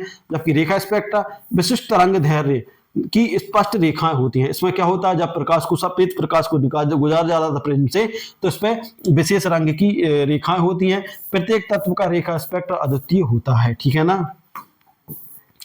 अब उसके बाद बात करते हैं हम हाइड्रोजन। देखिए हाइड्रोजन का परमाणुक स्पेक्ट्रा बोर मॉडल द्वारा समझाया गया कि हाइड्रोजन में इलेक्ट्रॉन जब ऊंची कक्षा से नीची कक्षा में लौटता है तो अलग अलग तरंगदैर्घ्य की रेखाएं बनती हैं। देखिए दोस्तों हाइड्रोजन का परमाणु स्पेक्ट्रा क्या था? बोल्स मॉडल ने यह समझाया कि हाइड्रोजन में इलेक्ट्रॉन जब ऊंची कक्षा से नीची कक्षा में आता है तो क्या करता है, वो अलग अलग तरंग दैर्घ्य की रेखाएं बनती हैं, मतलब ऊर्जा छोड़ता है। हमें सीधी बात है कि जब ऊंची कक्षा से नीची कक्षा में आएगा तो जो अधिक मतलब उससे आवश्यकता से अधिक ऊर्जा है तो उसे छोड़ेगा, तो उससे क्या लिखता है, अलग अलग तरंग दैर्घ्य की रेखाएं बनती हैं, ठीक है ना। मुख्य श्रेणी, श्रेणी गिरने की अंतिम कक्षा, है ना। जैसे मान लो लाइमन तो अल्ट्रावायलेट यूवी छोटी होती है, ठीक है ना। और उसके बाद वलमार जो जो दो है ना, दृश्य, इसमें विजिबल होती हैं, आंखों में दिखती हैं। जबकि पास्चेन क्या होते हैं, इंफ्रारेड होती हैं, मतलब ये इनकी दी है। देखिए प्रथम लाइन जब प्रथम में आता है तो अल्ट्रावायलेट निकलती हैं, है ना, तरंग दैर्घ्य छोटी होती हैं, ठीक है ना। वलमर क्या होती है, दृश्य होती हैं, मतलब आंखों से देखी जा सकती हैं। जबकि पास्चेन इंफ्रारेड होती है, इंफ्रारेड तरंगें होती हैं। अब श्रेणी गिरने की अंतिम कक्षा जो चौथे नंबर की है, बकेट, है ना, श्रेणी जो बकेट रहती है गिरने की अंतिम कक्षा को चौथे नंबर पर आती है। इंफ्रारेड इससे भी निकलती हैं। पापुड जो 5वीं कक्षा में गिरती हैं, इनसे भी इंफ्रारेड निकलती हैं, ठीक है ना। स्मरण सूत्र LBPBP, है ना, लाइम, वलमर, पास्चेन और ब्रैकेट और विफर्ट, ठीक है ना। इस तरीके से आप लोग याद रखते हैं। बोर मॉडल में व्याख्या, बोर मॉडल की क्या व्याख्या है ये देख लो भैया। बोर मॉडल में से व्याख्या, प्रत्येक रेखा एक इलेक्ट्रॉन के ऊर्जा स्तरों में कूदते हैं। देखिए प्रत्येक रेखा एक इलेक्ट्रॉन के ऊर्जा स्तरों में कूदते का परिणाम है। जो प्रत्येक रेखा है, जो देखिए जो प्रत्येक रेखा है, जो रेखा है ना स्पेक्ट्रम बन रही थी, वो किसका परिणाम है, इलेक्ट्रॉनों के कूदने का, है ना, ऊर्जा स्तरों से कूदने का परिणाम होता है। रेखा की तरंग दैर्घ्य ऊर्जा का अंतर पर निर्भर करती है। जो रेखा की तरंग दैर्घ्य है वो ऊर्जा अंतर पर। अब देखिए एमपीटेट में क्या पूछा जा सकता है, परमाणुक स्पेक्ट्रा क्या है, उत्सर्जित प्रकाश की रेखाएं। जो परमाणुक स्पेक्ट्रा क्या है, उत्सर्जित प्रकाश की रेखाएं। देखिए जब इलेक्ट्रॉन एक कक्षा से दूसरी कक्षा में जाते हैं तो वो ऊर्जा क्या कर लेते हैं, अपशोषण, मतलब ऊर्जा अवशोषण कर लेते हैं। लेकिन देखिए उस उच्च कक्षा से नीची कक्षा में आते हैं तो फिर वो क्या करते हैं, उस प्रकाश को निकालते हैं। जब प्रकाश निकालते हैं, उस प्रकाश को प्रिज्म से गुजारा जाता है ना, तो उसमें तरंगें निकलती हैं, अलग अलग तरंगें निकलती हैं, उसको ही परमाणुक स्पेक्ट्रा कहा जाता है, ठीक है ना। उत्सर्जित प्रकाश की रेखाएं होती हैं ये। हाइड्रोजन का दृश्य स्पेक्ट्रम कौन सी श्रेणी में आता है, तो ये बलमर में आता है, क्योंकि ये पहले उसमें जाता है। हाइड्रोजन का स्पेक्ट्रम की व्याख्या किससे की, नील्स बोर ने की, ठीक है ना। अल्ट्रावायलेट स्पेक्ट्रम कौन सा है, तो ये लाइमेन है, ठीक है ना। अल्ट्रावायलेट दृश्य रेखाएं कौन सी होती हैं, तो बलमर श्रेणी में होती हैं। तो ये आप लोगों को ध्यान रखना है, दृश्य रेखाएं किसमें, ये पूरी सारणी जो ऊपर दी है ना, ये सारणी मोस्ट आईएमपी है, क्योंकि देखिए ये नई चीज है ना, ये पेपर में पूछी जा सकती है ना। आप कोई सी भी क्लास में पढ़ोगे तो ये चीज आप लोगों को नहीं बताई जाएगी, ठीक है ना। अब ट्रिक दे दी परिभाषा। अब उसके बाद आता है क्वांटम, परमाणु का क्वांटम यांत्रिकी मॉडल। अब देखिए परमाणु का क्वांटम यांत्रिकी मॉडल क्या, क्वांटम यांत्रिकी मॉडल वह परमाणु मॉडल है जो आधुनिक भौतिकी के नियमों पर आधारित है। देखिए परमाणु का, देखिए क्या है, जो बोर का जो परमाणु मॉडल है, क्वांटम यांत्रिकी मॉडल वह परमाणु मॉडल है, आधुनिक है, जो मॉडल है जो आधुनिक भौतिकी, जो मतलब अभी की भौतिकी है, के नियमों पर आधारित है। यह मॉडल, है ना, श्रोडिंगर द्वारा प्रस्तुत किया गया है। किसके द्वारा, श्रोडिंगर द्वारा प्रस्तुत किया, और इससे पहले बोर मॉडल की सीमाओं से दूर किया गया, है ना, बोर मॉडल की सीमाओं से दूर किया गया। तो ये आप लोग थोड़ा ध्यान रख लें। विकल्प की पृष्ठभूमि, ठीक है ना। अब देखिए यहां पर देखते हैं क्रम योगदान, है ना। हाइजेनबर्ग का अनिश्चितता का सिद्धांत है, ये योगदान दिया इनने। डी ब्रॉगली पदार्थ की तरंग प्रकृति। देखिए तरंग दैर्घ्य या तरंग प्रकृति का सिद्धांत किसने दिया, डी ब्रॉगली ने। ये क्वेश्चन पूछे जा सकता है। श्रोडिंगर ने तरंग समीकरण दी, तरंग समीकरण से परमाणु की गणितीय मॉडल प्रस्तुत किया, मतलब इतने लोगों ने इस पर काम किया है। श्रोडिंगर का समीकरण है ना, ये समीकरण दिया है इसमें, है ना। तो समीकरण परमाणु इलेक्ट्रॉनों की संख्या के संभवतः दर्शाया, ना कि निश्चितता स्थायी होती है, ठीक है ना। तो ये दिया है इसने, ये नहीं आएगा, छोड़ो इसको, ठीक है। उसके बाद है ऑर्बिटल की अवधारणा। देखिए ऑर्बिटल की अवधारणा, इलेक्ट्रॉन निश्चित पथ पे नहीं घूमता, बल्कि एक संभावनात्मक क्षेत्र या ऑर्बिटल में पाया जाता है। ये ऑर्बिटल की है ना। वही बात करते हैं हाइजेनबर्ग का योगदान, एक ही समय में इलेक्ट्रॉन की स्थिति और वेग सटीकता से ज्ञात नहीं किया जा सकता। ठीक है, हाइजेनबर्ग ने कहा कि एक ही समय में इलेक्ट्रॉन की स्थिति और वेग की सटीकता से ज्ञात नहीं किया जा सकता। जबकि डी ब्रॉगली ने तरंग के लिए कहा इलेक्ट्रॉन में कण और तरंग दोनों के गुण होते हैं। जो इलेक्ट्रॉन रहता है उसमें तरंग और कण दोनों के गुण, ये किसने कहा था? डी ब्रॉगली ने कहा। क्वांटम संख्या, इलेक्ट्रॉन की स्थिति को 4 क्वांटम से दर्शाया गया है। देखिए कौन कौन सी, कि वो KLMN है ना, तो ये आप लोग ध्यान रख लें। ठीक है ना। अब उसके बाद बातें देखिए, प्रमुख क्वांटम संख्या n है। फिर उसके बाद क्वांटम, देखिए प्रमुख क्वांटम संख्या कौन सी है? जो कक्षा की ऊर्जा व आकार दर्शाती है ना। कौणिक क्वांटम संख्या L है ना। जो देखिए उप कक्षक SPD को दर्शाती है, ये आप लोगों को ध्यान रखना भैया। चुंबकीय क्वांटम M है, उप कक्षा की दर्शाता है। वहीं इस स्पिन क्वांटम S है, जो इलेक्ट्रॉनों का घूर्णन ये बताता है आप लोग, है ना। ये देखिए स्पेक्ट्रम में आ जाता है SPDF, है ना, ये इसमें है। तो क्वांटम में कौणिक क्वांटम का संख्या, ठीक है ना। तो ये सारणी आप लोगों को 2 से 3 बार देख लेना है, जिससे कि ये आप लोगों को याद हो सके। अब बोर मॉडल का क्वांटम मॉडल, ठीक है, बोर मॉडल क्वांटम मॉडल का इलेक्ट्रॉन की स्थिति अनिश्चित कक्षा संभावना क्षेत्र है, ठीक है ना। अब ऊर्जा स्तर निश्चित नियत है और तरंग समीकरण निकलते हैं, ठीक है ना। तो यहाँ से ये अपन ज्यादा याद नहीं रखना। स्पेक्ट्रम की व्याख्या केवल हाइड्रोजन के लिए, सभी तत्वों के लिए, है ना। आधुनिक, ये क्या है विशेषता, स्पेक्ट्रम की व्याख्या केवल हाइड्रोजन के लिए, सभी तत्वों के लिए है, ठीक है ना। वही बात, आधुनिकता पुराना है और आधुनिक में सटीक है। अब उसके बाद बात करते हैं हम एमपीटेट के लिए। क्वांटम यांत्रिकी मॉडल किसने दिया? तो ये दिया है श्रोडिंगर ने, है ना। क्वांटम यांत्रिकी का मॉडल किसने दिया? देखिए आप लोगों के उसमें सिलेबस में है क्वांटम, तो ये आप लोग ध्यान रख ले, श्रोडिंगर ने दिया। वेव फंक्शन किसे दर्शाता है? जो वेव फंक्शन है किसे दर्शाता है? इलेक्ट्रॉन की स्थिति की संभावना को दर्शाता है ना। इलेक्ट्रॉन की स्थिति निश्चित क्यों नहीं है? क्योंकि हाइजेनबर्ग अनिश्चितता का सिद्धांत, है ना। क्यों? देखिए इलेक्ट्रॉन की स्थिति निश्चित क्यों नहीं है? क्योंकि हाइजेनबर्ग ने अनिश्चितता का सिद्धांत दिया था, ठीक है ना। उसके बाद बात करते हैं इलेक्ट्रॉन की उपकक्षाएं कौन कौन सी है? एसपीडीएफ है ना, कि एसपीडीएफ है ना। जबकि KLMN क्या है? इसकी मुख्य कक्षाएं हैं, ठीक है ना। इसे ऑर्बिट बोला। ऑर्बिट क्या है? वह क्षेत्र जहां इलेक्ट्रॉन पाए जाते हैं की संभावना अधिक होती है, उसे ऑर्बिट कहते हैं। याद रखने योग्य बात, LMN नई लड़की ने मुझे समझाई, ठीक है ना। तो इस तरीके से दोस्तों, इस तरीके से पूरी केमिस्ट्री आप लोगों की खत्म हो गई है ना। हमने इससे पहले जो वीडियो है उसमें इसके बाद वाला चैप्टर और ये पहला वाला चैप्टर अभी मैं अपलोड कर रहा हूं। तो दोस्तों ये आप लोगों को वीडियो कैसा लगा? अच्छा लगा है तो दोस्तों अधिक से अधिक लोगों को शेयर करिए। और दोस्तों यदि मैं ये बोल रहा हूँ, यदि आप लोग इस पूरे लेक्चर को देख लेते हैं, इस पूरे वीडियो को देख लेते हैं, तो ये गारंटी ले रहा हूँ दोस्तों कहीं से भी क्वेश्चन आ जाए आपके सिलेबस में, एक भी क्वेश्चन बाहर नहीं जाने वाला। मिलते हैं अगले वीडियो में, तब तक के लिए जय हिंद, जय भारत।